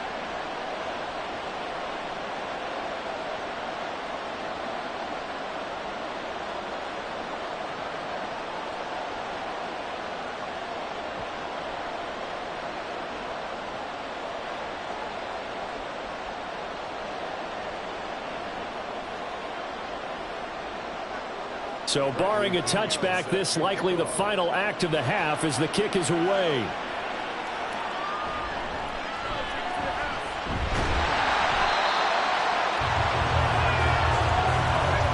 So we have reached halftime now with the visiting Falcons out on top. As we'll send you down to Orlando and we check in with Jonathan Coachman for our EA Sports Halftime Report. Coach. All right, Brandon, back to you, too, in just a bit. But first, welcome everyone to downtown Orlando and our EA Sports Halftime Report. It was a former Longhorn, Bijan Robinson, who was tough to stop in that first half. He wound up finding the end zone on a touchdown run to help give his guys the advantage here at the break. Okay, Coach, thanks as always. This one's still anyone's game as we welcome you back for quarter number 3.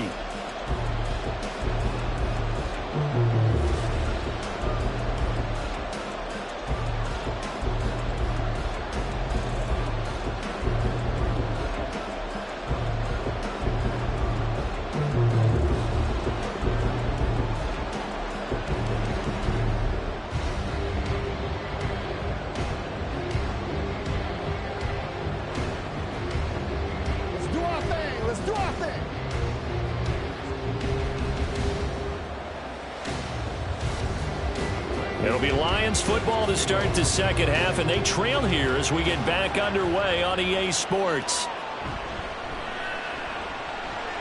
And the tackle going to be made right there at the 25-yard line. Holding, receiving team. They were trying to create some space to run. They created the penalty. And you work on it so much. You work on it so hard. But it's tough to simulate game speed in practice. And that often runs you into a penalty. So the hold on special teams backs them up all the way inside the 15 to start. They'll try the middle with Montgomery. And nothing much materializing there on the first down run. He'll get a couple, and that's it. Well, any lane that might have been open there was closed pretty quickly. And that was because the defensive front, they won that battle at the point of attack at the line of scrimmage. They used great leverage, held their spot, and stacked him up.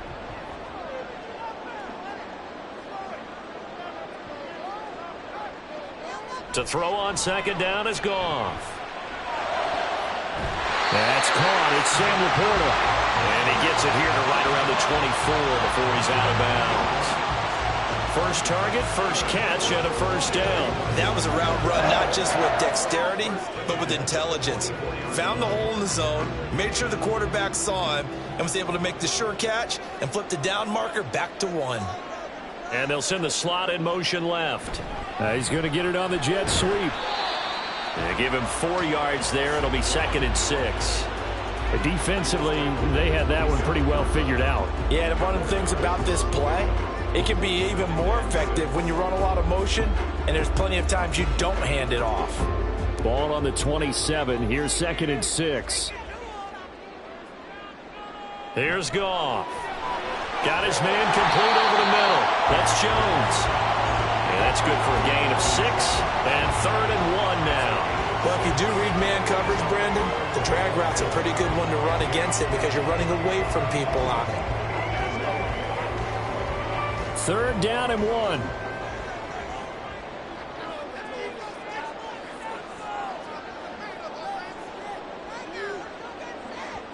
Here's Goff. Pass taken in by his big tight end. And he is going to have a Lions first down as they're able to get the 3rd down conversion. Normally on 3rd down and short yardage, you're thinking of throwing to your tight end. It's just going to be a simple chain mover. But this time they let him roam down the field, and a nice dart picks up the first down and then some. Still in search of their first touchdown of the game, but they're on the move. 1st and 10. Now it's Goff. And that, nearly picked off. Well, it would have been a great time for their first interception of the game. Instead, it's 2nd down.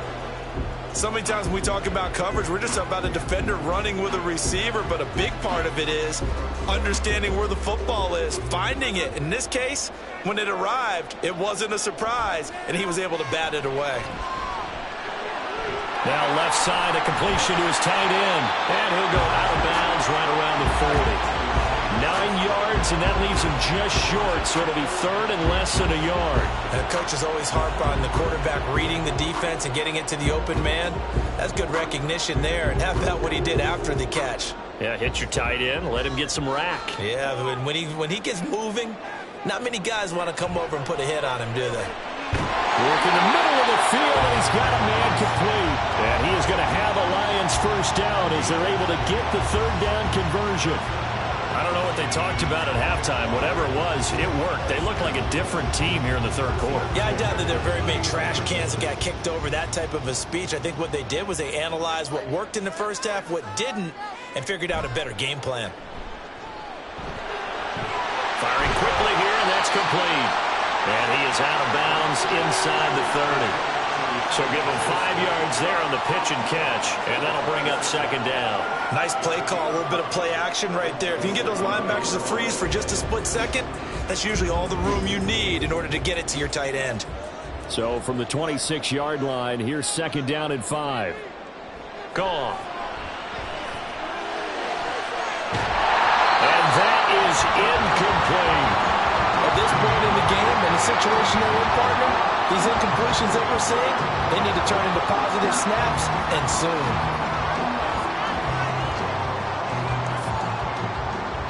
They come up now, 3rd and 5, following the incomplete pass. Goff throwing again. He's got his target. That's complete. And that's going to be good for another first down as the tackle's made at the Falcons' 15-yard line. Just his second catch of the game so far. This one moves the chains. Now what we're seeing, this is much better from this offense because so far in this game, no touchdown to this point. And what's usually a direct correlation? Very few explosive plays. That's been their issue. Not able to make that big shot downfield or break one off, but a nice game there for a first down. First down, here's the run with Montgomery. And able to surge forward for about 5 yards down to the 10. That's a strong pickup right there on first down. And as this drive goes on, we're seeing an offensive line and running game imposing its will. Ball sits on the 10, 2nd and 5.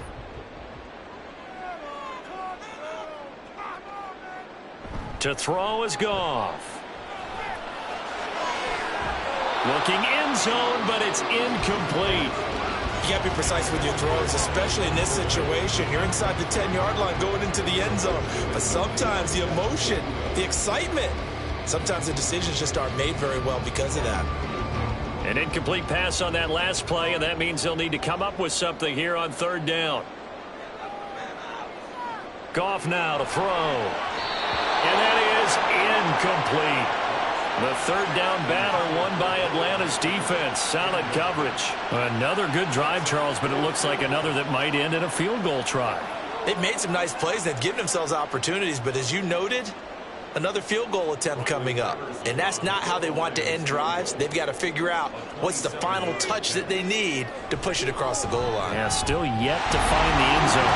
Patterson's kick is good. And that'll bring them back within 4.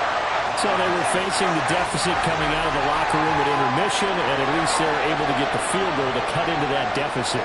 Yeah, now your offense feels pretty good about itself, right? A little bit more up to speed coming out of the break. You turn to your defense now and say, hey, we got 3 there. We're chipping into the lead. Can you help us out? Hold them. Let's get the ball back for us.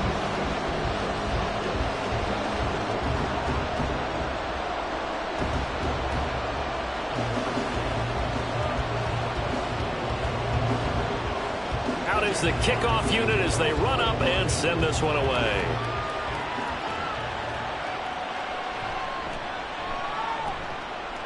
And he's up past the 20 to the 22-yard line. Here comes the Falcons offense. It's their first possession of the second half now. This game, it has obviously been all about the defense on both sides of the football. Which offense is going to break through here? We'll see if they can do it on this drive.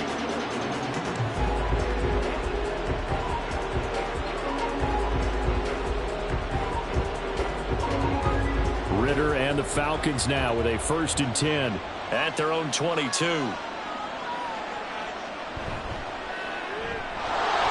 completes this quickly. So the completion gets him just a yard, and that's going to bring up second down. As a defense, you're more balanced when you're in zone coverage because you're able to keep your eyes on the quarterback and see the play develop in front of you. They're able to keep the quick pass in front of them and stop it right at the line of scrimmage. 2nd and 9.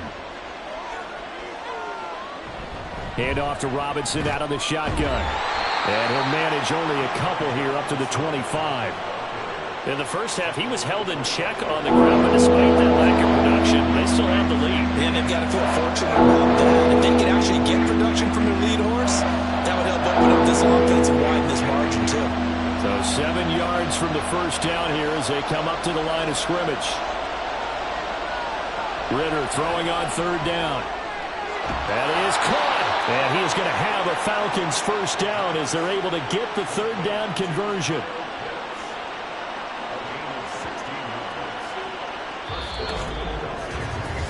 We have played 3 quarters. You are watching the NFL on EA Sports. Back now at Ford Field. It's the Falcons. They've got the football. They've got the lead as we get set to start the 4th.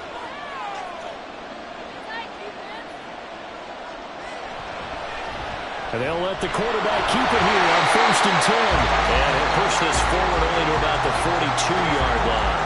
Only a yard on the keeper, and it'll be 2nd down. But not much on that run, Charles. No, that's exactly the way to execute a run blitz there. They guessed correctly that they would move the ball on the ground, honed in on it, and stopped them. Mark that down for a win in the defense's column. On play action, here's Ritter. Targets Miller here on the out route. He's got him. And he's out of bounds just before the midfield stripe at the 49. That's good. The completion there for 7 yards. And now that sets up 3rd and 2.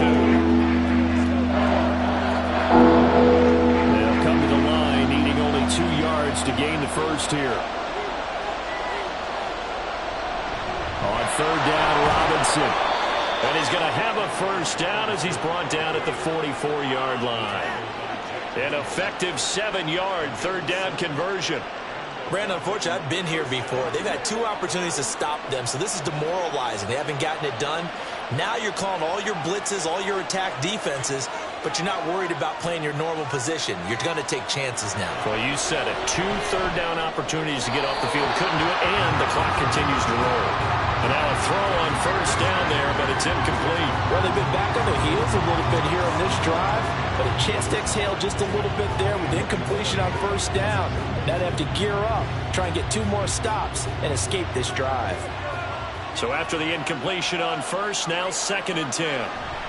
Robinson up the middle. And he takes it down to the 40 with a pickup of 4. All right, that's a decent game there, but it hasn't been his best game overall. So I wonder what the mindset is of his team. Do they want him to handle the football and try and close this game out? Or are they going to make an alternative plan and maybe go in a different direction? I think they need him, and this is his time to shine. Ritter from the gun. Got his man. It's London. And it's going to be another first down as they'll get him to the ground at the Lions' 18. A gain of 22. Big hook up there, forced to throw it on 3rd down. The connection's going to keep the drive alive and also keep the clock moving. Yeah, and from a defensive perspective, didn't get a sack, didn't knock the ball free, didn't break up the pass. The clock keeps running on you. You're in a dire situation now. Clock running, under 4 to play now as they come up on 1st and 10. They'll run this one right with Robinson. And he'll take it from the 18 to the 15. A gain of 3. And hold on here, because on that last run, it looks like we have a player who was shaken up. Well, the medical staff is going to come out here and take a look, and we will take a short break.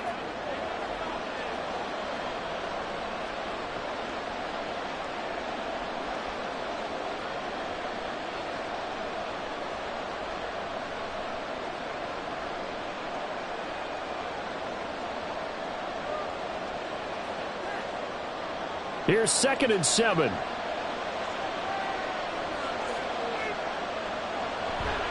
A give to Robinson on the option. Gets around him. And he's going to be brought down just shy of the 5 at the 6.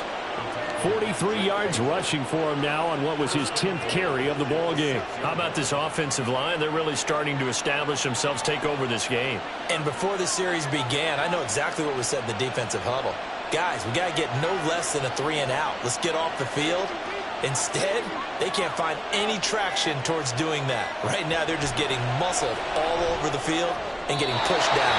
Now a throw to the end zone on first down, but it winds up incomplete. They may be snapping the ball near the goal line, but all you're thinking defensively, keep them out of the end zone. Force the incompletion, force them into going for 3, and not giving up 6. They come up here with another shot from the 6-yard line, and it's 2nd and goal now. Going play action. Ritter. Good coverage yet again down here by the goal line. Everyone's blanketed, and he's forced to throw it away and try and come up with something on 3rd down.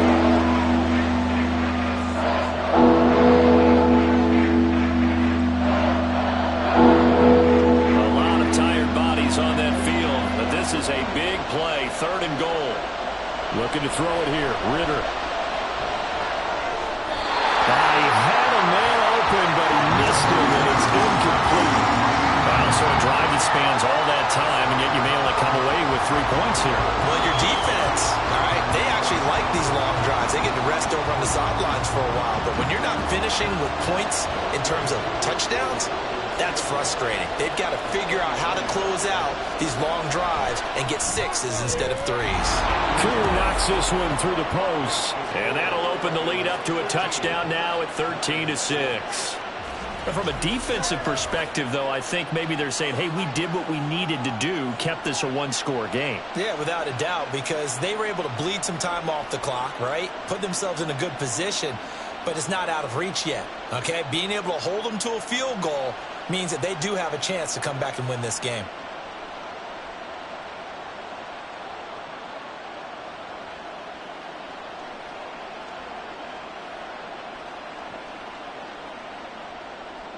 The punter Pinion now to kick this one away.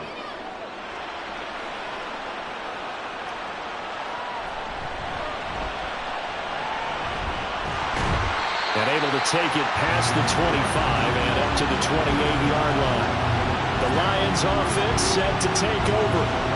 And last time they got 3 points, but it was a chip shot field goal. And when you go to the sideline after a chip shot field goal, maybe the offense not too happy. It's a balancing act, isn't it? Because you're exactly right. They're none too pleased that they didn't punch it in for 6 points.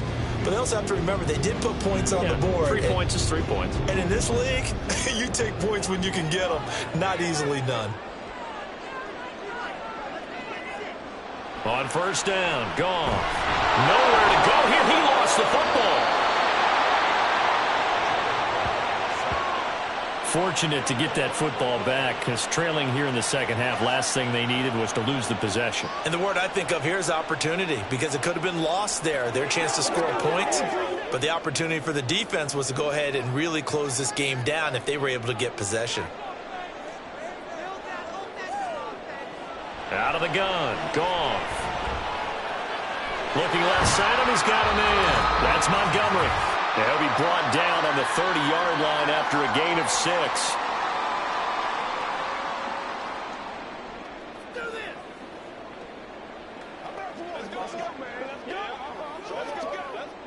What can they draw up now? Time to find out on a 3rd and 8. Goff. And he can't get a throw away. He's taken down. But that's Grady Jarrett who forced his way through to register the sack. I love how they're tearing the pages out of the so-called book. I wish more teams would do this. Instead of laying back, bring pressure in this situation. Go after them a little bit.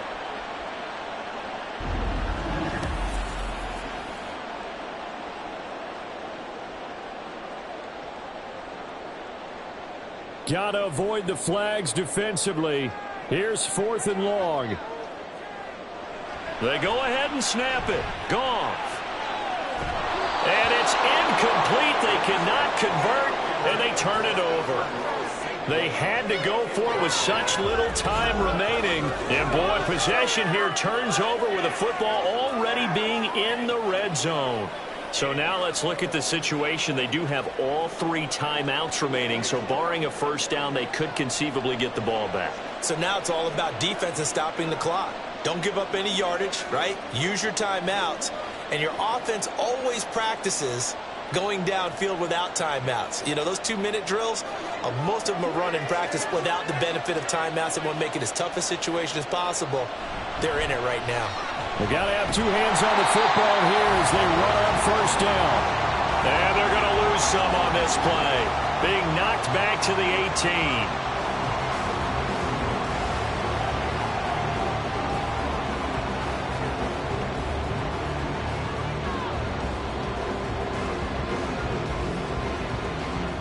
18. You'd have to think likely another running play coming here. 2nd and 11.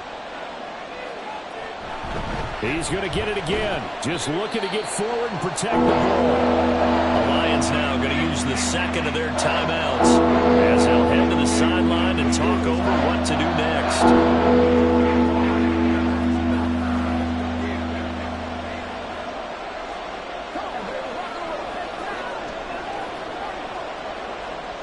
Now 3rd down and 7.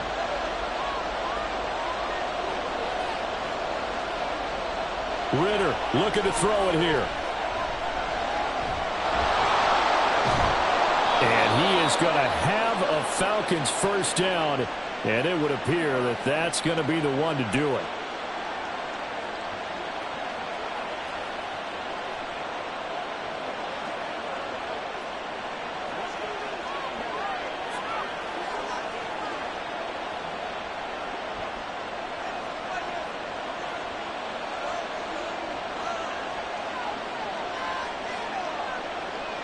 The Falcons in victory formation as they take a knee.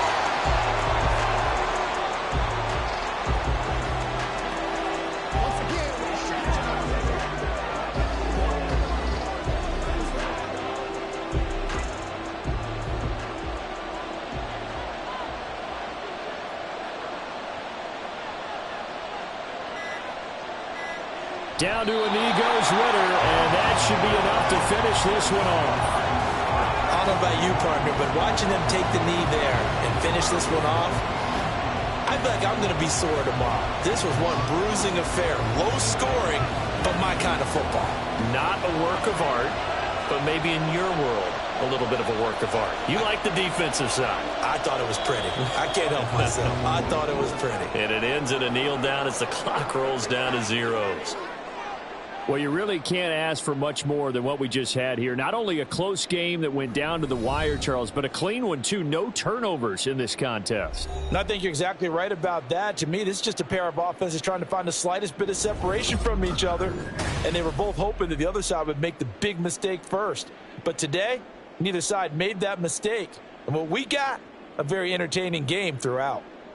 So that'll do it for us. For my partner, Charles Davis, and all the hard-working men and women on our crew, I'm Brandon Gaudin. You've been watching the NFL right here on EA Sports. With that, we say so long, everyone, from Ford Field.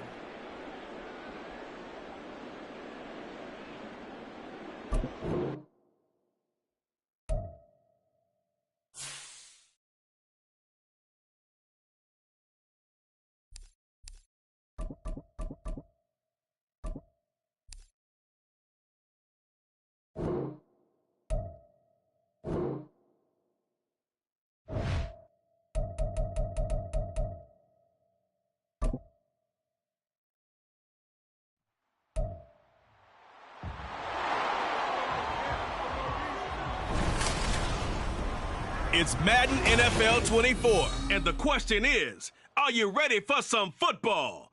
It's the Washington Commanders and the Kansas City Chiefs, and it's coming up next. From one of the loudest venues in the NFL, there's a look at Arrowhead Stadium here in Kansas City. Straight ahead, we've got a pretty good one on tap here, as it'll be the Washington Commanders taking on the defending Super Bowl champions, the Kansas City Chiefs. Brandon Gaudin in alongside Charles Davis. And before kickoff, Charles, quickly your keys to the game. Well, partner, I could give you the standard ones, turnovers, special teams play. But here's one that doesn't get talked about much anymore, and that's time of possession. Whoever controls the football, gives their defense a break, and takes care of business, that's the team that's going to win this ball game.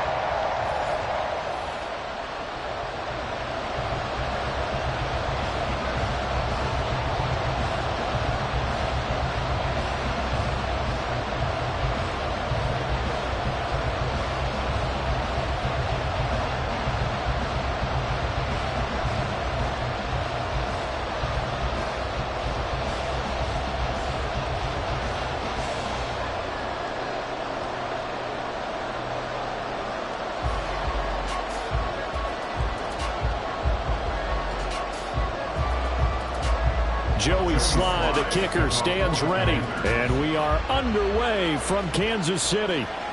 No run back here on the opening kickoff as we'll start at the 25.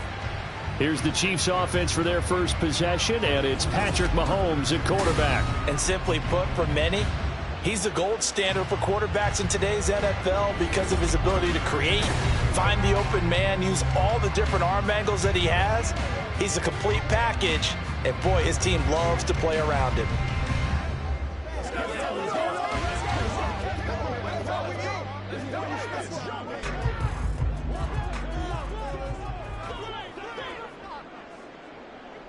Throwing at the outset, here's Mahomes.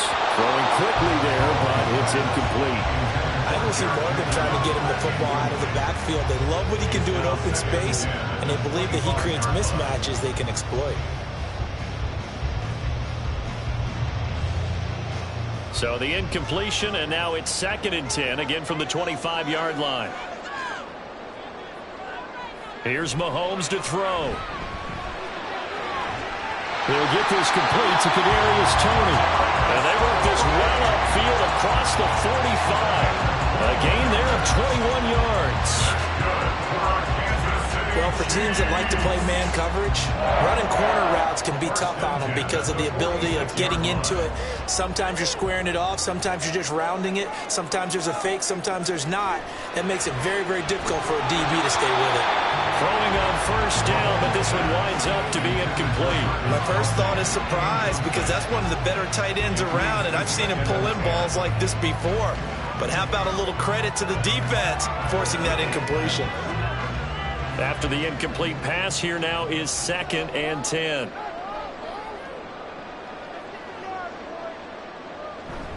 Play action. Now it's Mahomes.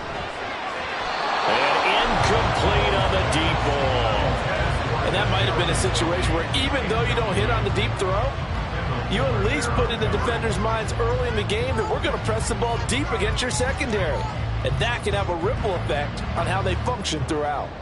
So back-to-back incompletions, and that has them staring at a 3rd and 10. Now it's Mahomes again. And they'll find the open man. That's complete. And they're going to have another first down here as the tackle's made at Washington's 33. Great way to convert on 3rd down there. 21 yards to play.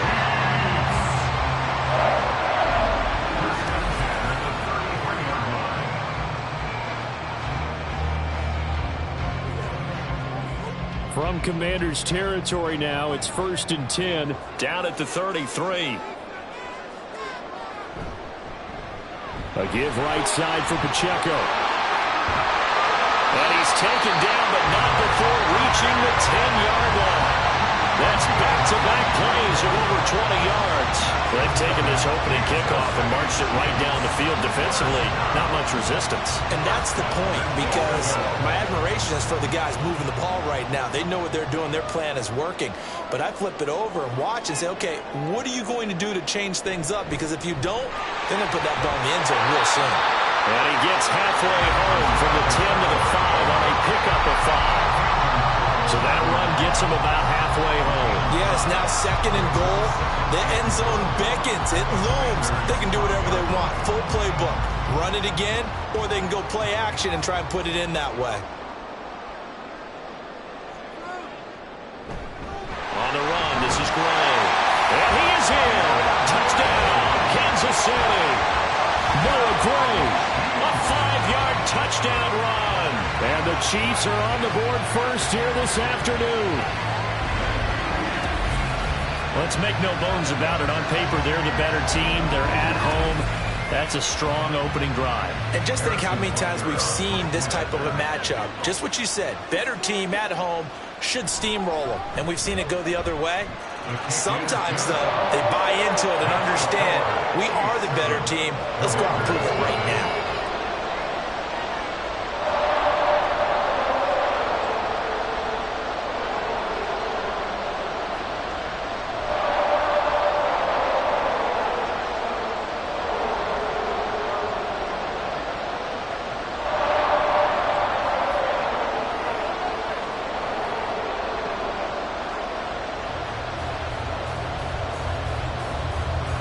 Now after the touchdown, here's Butker on to kick it away.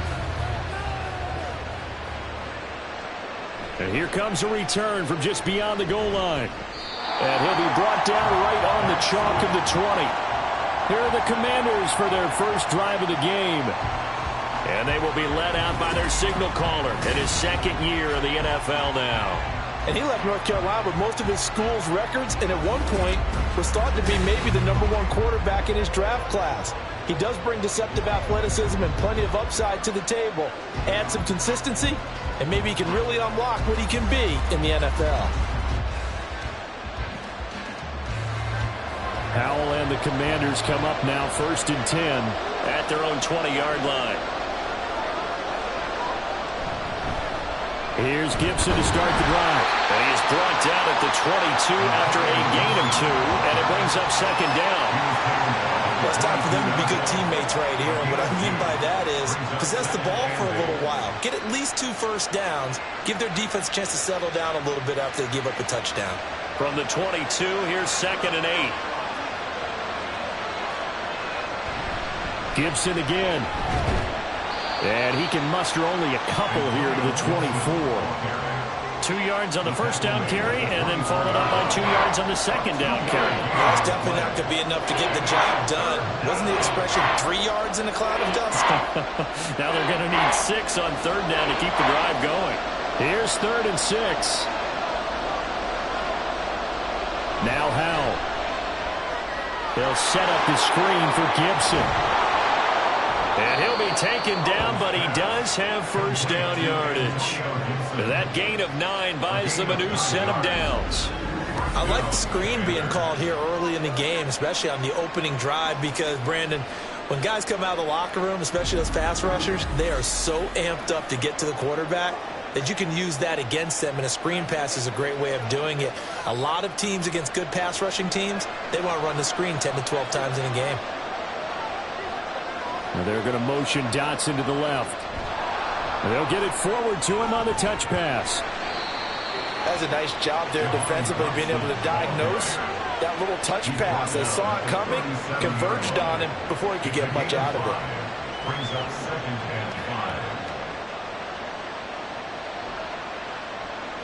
5. Here's 2nd and 5 now from the 37.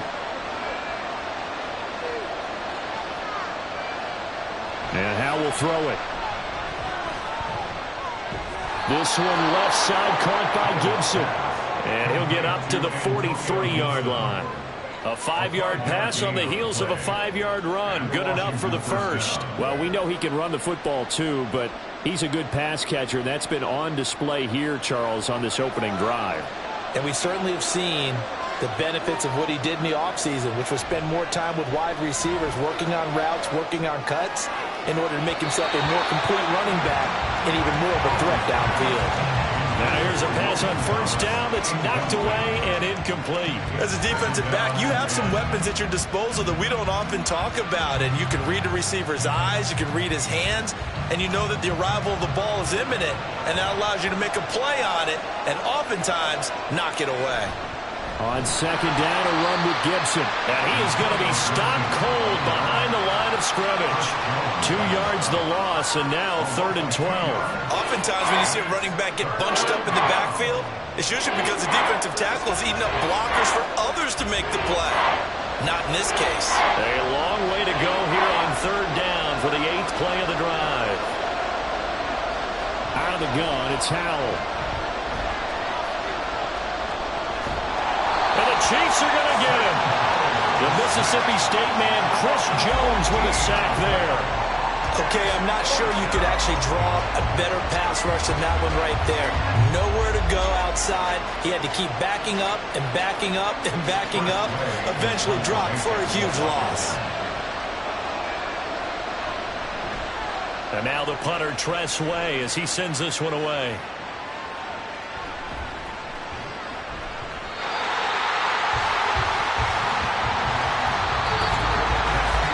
After 7-0 on EA Sports.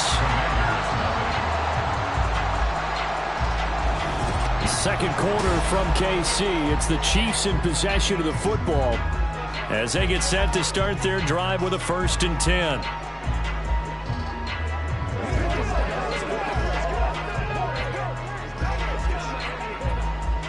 The Chiefs offense about set to begin this drive.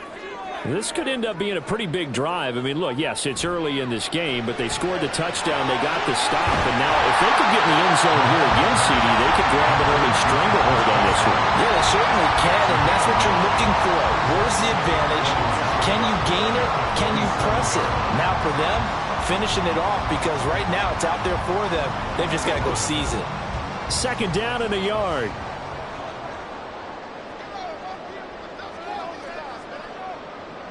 From the gun, it's Mahomes. Throw outside, complete to Tony.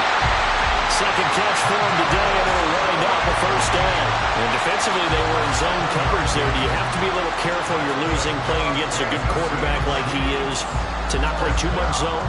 Yeah, you have to be careful about how much time you're giving up. I think it's a good point you just brought up. So maybe if you still want to play zone, you go to a zone blitz scheme. And you can drop anyone out of your defensive front. Defensive end, defensive tackle. It doesn't matter. You just exchange someone to bring more pressure towards the quarterback and still try and cover downfield. No doubt about it. A really nice job there by the defense, not allowing him to get to the perimeter. But that means your defensive ends, your outside linebackers, the guys that you pay big money to sack the quarterback, they also have to have interest in the running game as well. And they did a nice job there holding the point of attack and not giving ground. And they're going to have another 1st down here as the tackle's made at Washington's 31-yard line. A solid gain of 15 yards and the sticks move. A lot of tight ends just use their size and their strength, try to occupy some space and kind of body people away and catch the football. But not this guy. He's a refined route runner. Makes me wonder if he took some dance classes in his background with his footwork. They go play action. Now Mahomes. Another pass into the reliable hands of Kelsey. And inside the 20 before he's brought down. This duo locked in. 14 yards there. And a 1st down. So many times in my career, I've heard coaches talk about completions are one thing. But as long as we're there at the catch and we get guys on the ground, we can live with that. But if you're going to give up 10, 12, 15 yards after the catch, then your defense is going to be in a lot of trouble. Mahomes' throw caught by Gray. This one is stopped about 2 yards shy of the marker. 8-yard gain, 2nd and 2. Nice rhythm throw there on 1st down. He located his tight end, made it a nice easy pitch and catch. Hoping he could break a tackle or two. Wasn't able to do that there, but still good yardage. 2 yards left on 2nd down from the 9. Pacheco gets it up the gut. And he'll only get a yard to bring up 3rd and 1. Well, they certainly had success throwing the ball on this drive, and not as much running it as we just saw once again on that last play. Stopped after a very short gain. But I wouldn't abandon the run totally, because otherwise, pass rushers just tee off on your quarterback. Makes it very, very difficult for him in that situation. Mahomes to throw on 3rd and 1. He's got his target. That's complete. And he's able to get this down to the 5-yard line before he's out of bounds. And they got 3 yards. That's enough. A conversion, and now it's 1st and goal. And Brandon, from our time in college football, where receivers weren't running the traditional NFL route tree, one thing they did learn, find open areas, find soft spots, and set up and catch the ball. And I think we just saw. And that is caught for the touchdown, Kansas City. Marquez Valdez-Scantling bringing in that one from Patrick Mahomes. And the Chiefs have taken a 2-touchdown lead now. Another impressive drive, so they're 2 for 2, 2 touchdowns. Charles, a great start to this ball game for them. And one of the words that's really worked its way into our lexicon is stacking. They've stacked momentum each time out, not only on offense. Between those touchdowns, defense held, forced a punt to get the ball back, and they've played awfully well in this one. Both sides playing at optimum level. Extra point by Butker is on target, and it's now 14-0.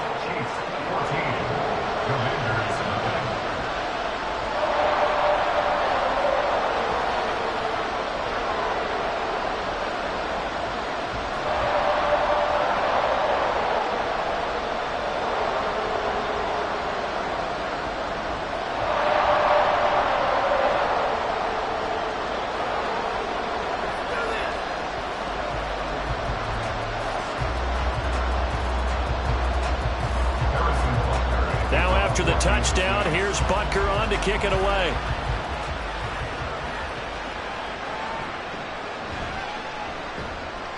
And he won't get this to the 20-yard line as he's down at the 19. Now Washington going to retake the field for drive number 2. And they're in a bind early here, down 14-0. Are you worried at this stage or still too early?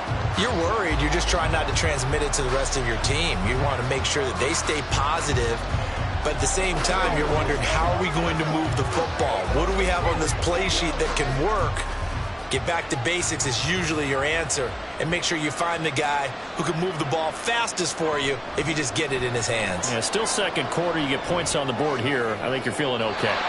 And now a throw on first down there, but it's incomplete. They decided the opportunity was there and launched a deep ball. But he was unable to get away from the defender. Couldn't create space. Couldn't uncover at the end of the route. And that one winds up incomplete. 2nd and 10.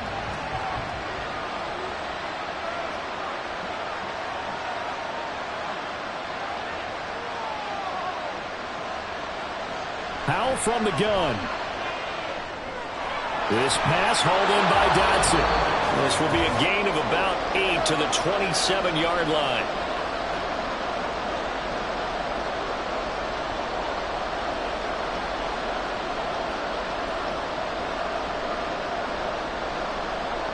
Third and 2.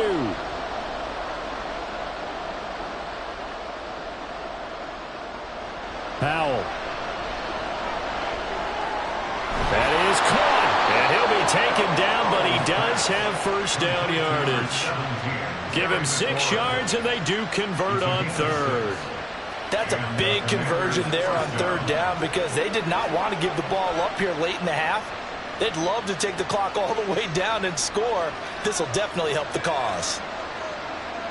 Powell looking to throw again. Throw left side complete. That's Gibson. So give him 2 yards there on the completion, and that'll make it second down. He felt the pressure coming there. That was a good job of just making something out of nothing, so to speak. Yeah, took the hit and still made the play. You know, when we talk about runners, all right, on running plays, runs after contact, we call that getting dirty yards, tough, gritty ones. To me, that's like the version of a dirty pass. He knows he's going to get smacked, yet still delivers the football and picks up good yardage. And he'll be brought down right at the 45-yard line. 9 yards to pick up there, and it's a first down. Another catch for him there on this drive, Brandon, and it looks like they're going to utilize him out of the backfield any way they can. And that time they pick up a first down. So now on defense, do you assign a man to him and try and cover him before he gets going? That's out to the flat for Gibson. And this will be good for a pickup of 9 to the 46. And Washington now going to use the first of their 3 timeouts, as the stoppage will come with a little under a minute to go in this first half.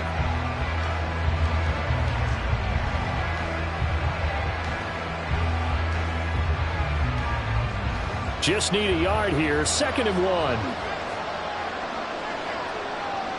Powell, he'll look to throw it. Short throw there, caught by Thomas.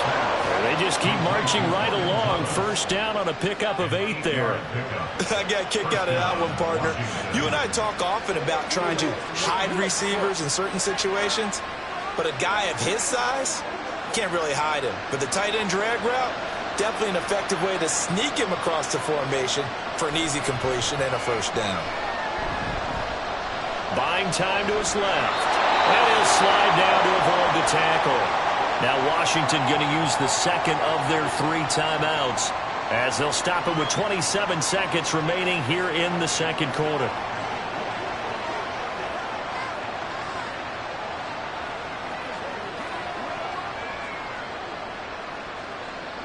Now 2nd and 9.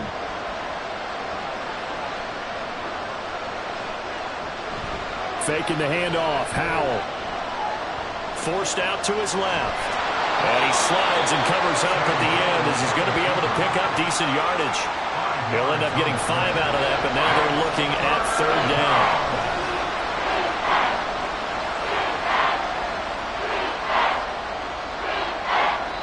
And with just 4 seconds left in this first half, a timeout call.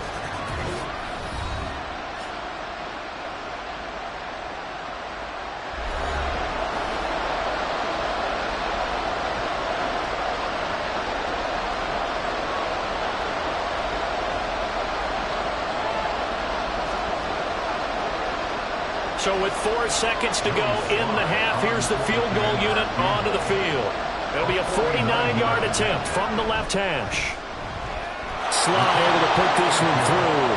And they will get themselves on the board here at 14-3. Well, still trailing here, but they do get the late field goal. Now their defense will try to keep this score right where it is heading into the locker room. Yeah, and trailing at the break, you obviously don't want to go in off of a negative play. Give them credit for that one. Finding a way to put points on the board. Give them any type of a spark, anything to build off of as they try and plan a comeback.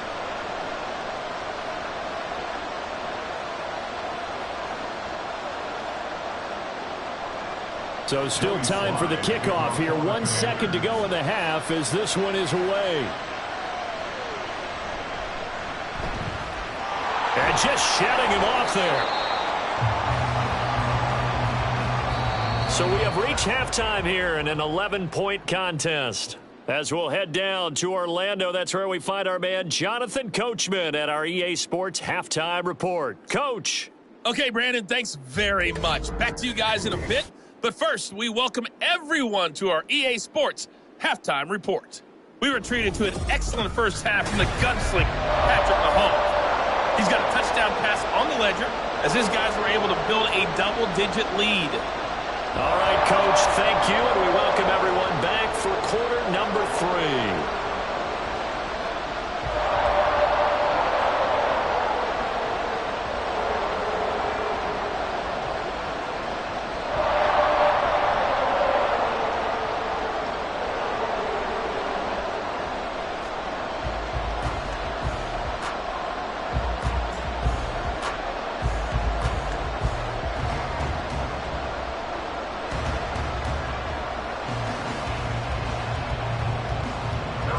For the second half, 14-3 our score as we are back underway on EA Sports.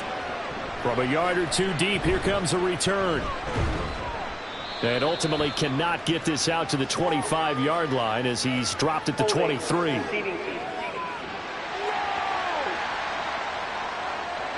the offense knew it. They were already starting to walk back as that one is accepted.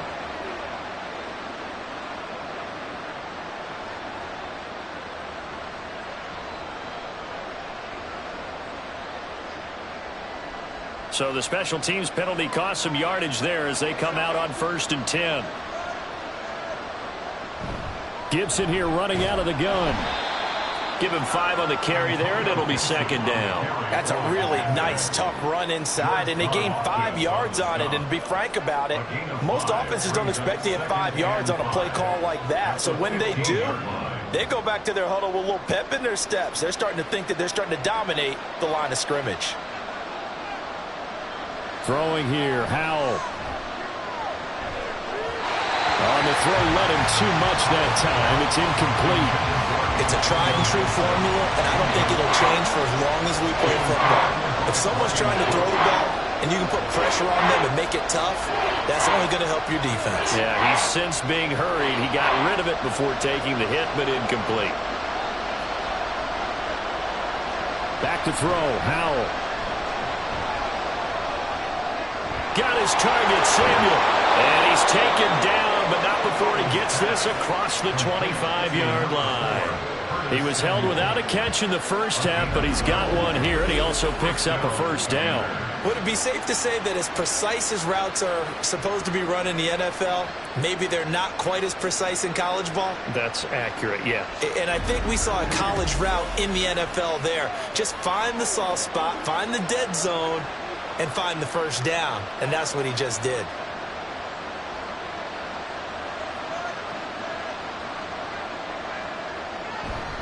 On 1st and 10, it's Gibson. And he's going to take this ahead for right around 3 yards, but no more than that. 2nd down. Not a huge carry there on 1st down, but not all of them will be. But still, all in all, a positive play for the offense. It's all about picking up at least a few to set up what you're going to do here on 2nd down. Snap will come from the 31 on 2nd and 7. Here's Howell. And he's taken down. A Chiefs sack. That's George Karlaftis, who fought his way through the line to bury him. I'd say it's not panic time yet, but let's be honest about it. Empty possession here, not what you're looking for when you're down a couple of scores. Absolutely not. Trying to start the second half off on the right foot. Unfortunately, going to give the ball up.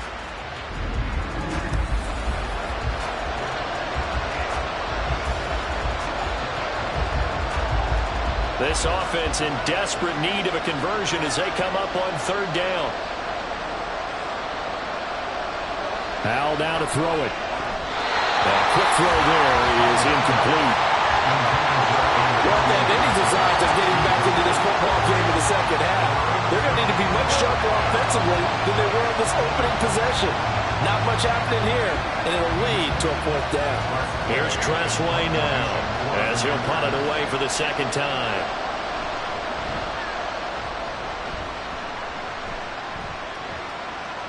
On the return, it's Tony. Holding, receiving team. So holding there on the return, and that'll back him up to start the next drive. Yeah, that's a pretty easy call right there, partner. I think when the officials look in their manual and see the expression jersey getting pulled, that's a flag coming out every time. So the special teams penalty cost some yardage there as they come out on 1st and 10. Headed straight, it's Pacheco. And that play going absolutely nowhere as he's belted before he could get out of the backfield. How about Jonathan Allen there pushing upfield to make the stop behind the line? So statistically, both of these offenses having a rough time getting a running game going. But, boy, what a nice play there defensively. Tackling him behind the line, but you're right. You look at the numbers. Neither side looks on track in the ground game. Meanwhile, Mahomes throw taken in by Valdez-Scantling. They'll wind up getting 10 back as that sets him up for 3rd down.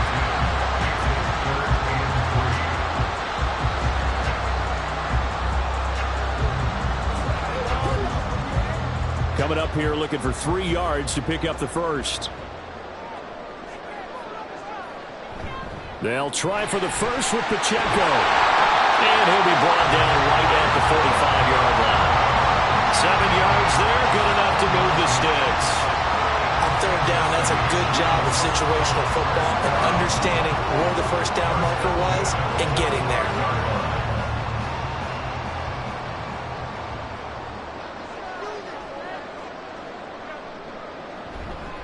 Now the Georgia Southern man, this is Jerick McKinnon. And he'll be brought down at the 50 after a gain of about 5. Now during that run, an injury here. We've got one of those big blockers in some discomfort.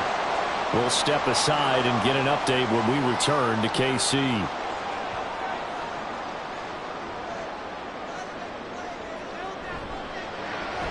Quick throw caught out wide by Valdez-Scantling.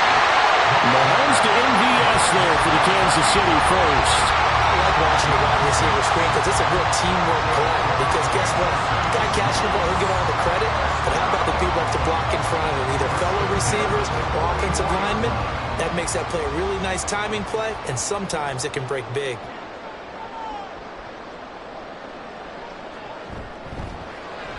And this one out quickly to James. Room to maneuver at the 35. And all the way down to the 33-yard line. It'll go as a gain of 10 and a Kansas City first down. And now we get into the psychology of the whole thing, because a lot of teams with a 2-score lead in the third quarter, they almost become defensive with their offense, just playing not to lose. I think with this team, you got to figure at this point, this is a great spot for them to go into attack mode, really try and put the hammer down and finish this one off. And all the way in for a Kansas City touchdown.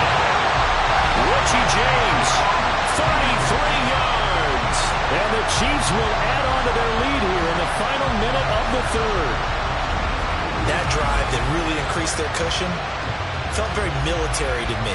Very precise, methodical. That's one of the words you've taught me. And they just got it done. And slowly but surely now starting to pull away a little bit. Things looking good for them here in the third quarter. Not only pulling away, but you mentioned that slowly but surely. You also drain clock, too, with a drive like that. So you really give yourself an advantage. Extra point by Butker is on target. And the lead is up to 18 now. Commanders 3.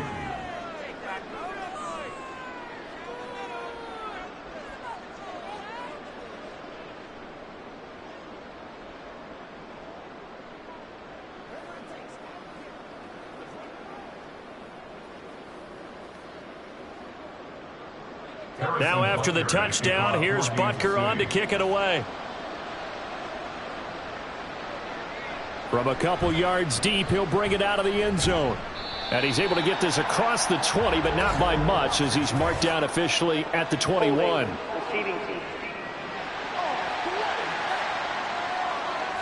That flag accepted, and it backs the offense up a little bit.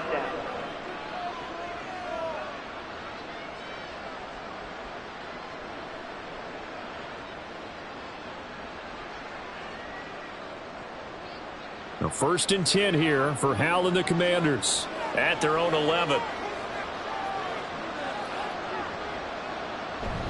A give up the middle to Gibson. And not a whole lot of room to operate there on the first down run. He gets maybe 3.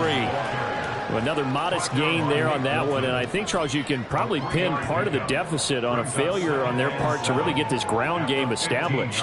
Yeah, and they've really struggled to be multidimensional in this one, haven't they, partner? Because they have to be extremely one-dimensional now if they hope to get back into this game. They'll have to do it by throwing the football and hope to have success through the air. And he's taken down, but not before he gets this across the 25-yard line. It's a pickup of 12 and a Commander's first down. Okay, take us to school here, Charles. On a play like that, pretty successful RPO. What's the quarterback looking at? Basics. He's looking at the defensive end or the outside linebacker. If that player crashes down to take the running back, quarterback pulls it, runs to the outside end. Some teams, though, will read different players depending on defenses, but basically it's that outside player. We're back now in KC. It's the Commanders in possession of the football, but they trail as we start this fourth quarter. On first down, Howell. Throw right side, taken in by Gibson. And he's taken down, but able to slip across the 35. 11 more yards that go around, a first down as well. A 3-score game here late. You can probably rule out the comeback, but certainly some kind of a moral victory to be had if they can get a few more points to close things out. And to that end, a nice pass play there to push things downfield. Yeah, and we know in this league, a loss is a loss, and no one wants anything to count as a moral victory or, boy, something that feels a little bit cheap. But they trim that lead down to just 2 scores. That's still a benefit to this squad. First down, Washington.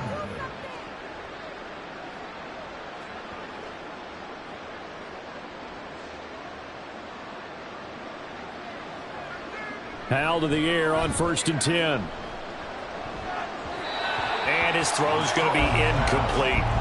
They lead big, and a major part of that has been how they've taken their play to a whole new level this second half.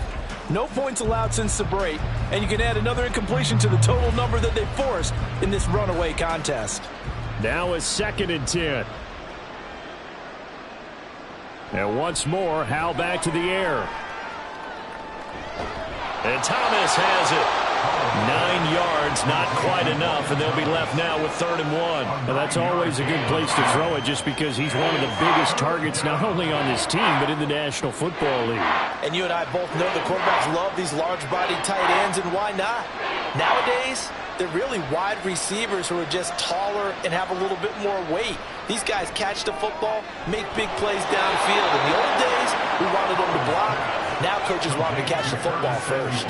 And they keep those sticks moving forward, that time with a gain of 3. They've been moving the ball well, but this drive was in danger of stalling out. Fortunately, this is a nice throw here, and they're able to pick up a new set of downs.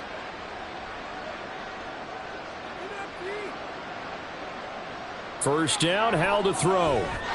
Well, a momentary speed bump there with that throw partner. The defense had other ideas, and they're trying to mount a small stand before this drive reaches the end zone.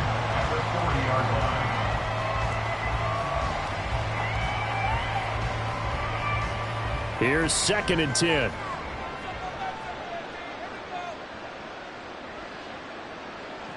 Another throw for Howell. Short throw here to the tight end Bates. And give him 6 yards here as he's stopped near the 35 at the 34. One thing I think that's safe to say defensively, the tackling's been really good. And because of that, it's been very, very hard for them to move the ball because you're not getting the benefits of run after catch. You're tackling them almost on the spot. That means you have to run extra plays, harder to move it. And Howell will throw it. And the throw there going to be incomplete. At this point in the game, they've got to continue to try anything they can. They're still working at it, even though this one feels like a lost cause.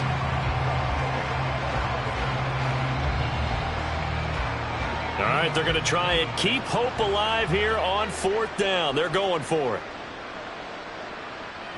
As expected, they're going for it to keep the drive alive. He completes this one to Terry McLaurin. And this is going to wind up working out just fine as he'll have a Washington first down. And an exhale there as they convert on 4th. Felt compelled to go for it there on 4th down, trailing in the 4th quarter. They got it done. And there's always a lot of pressure on a 4th down call. Doesn't matter the distance. You still have to get it done, as you noted, and they did. Over the middle, he gets it to Gibson. And brought down, but not before they get it inside the 10 to the 7. Back-to-back nice gains. That one from 14 yards and another first. Just picking up yardage in bunches here these last few plays. They have moved right down the field, and just like that, they're going to be set up with a 1st and goal. 1st and goal, and they got to be thinking a chance to get right back into this football game.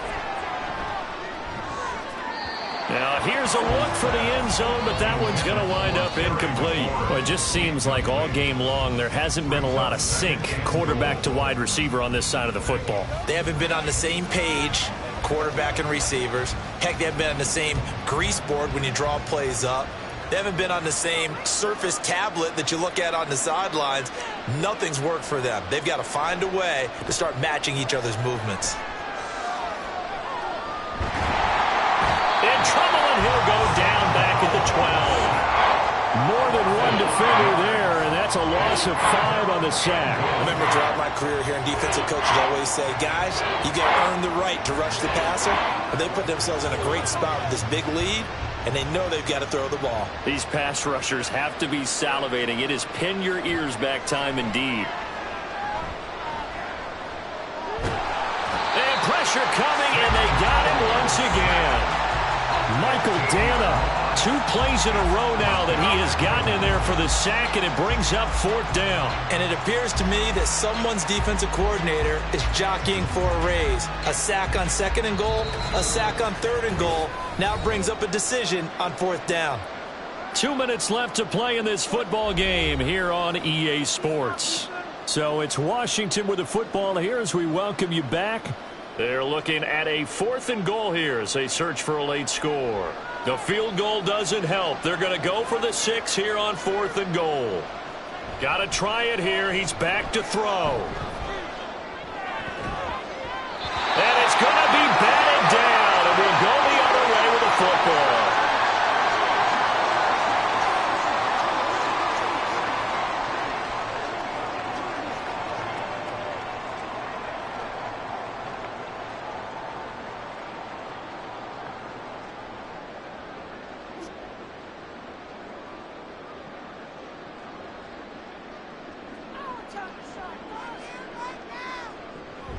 Here's Pacheco to begin the drive.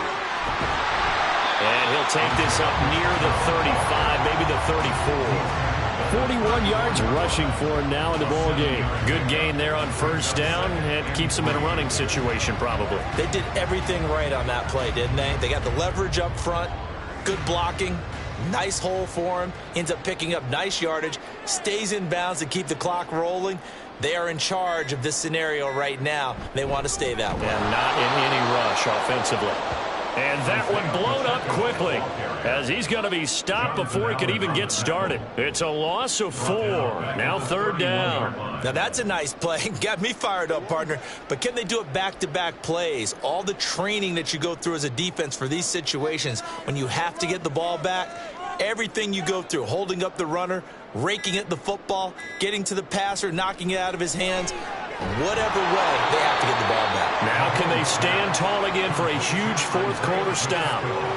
So the completion good for 6 yards. And that's going to bring up a fourth down. Instead of throwing it downfield, Charles, they just tried to dump it underneath there. You like the call? I do. I think it's a high percentage play because you get the completion. And what you're counting on is your back to use his legs and his elusiveness to make people miss and pick up the first down. In this case, it didn't happen.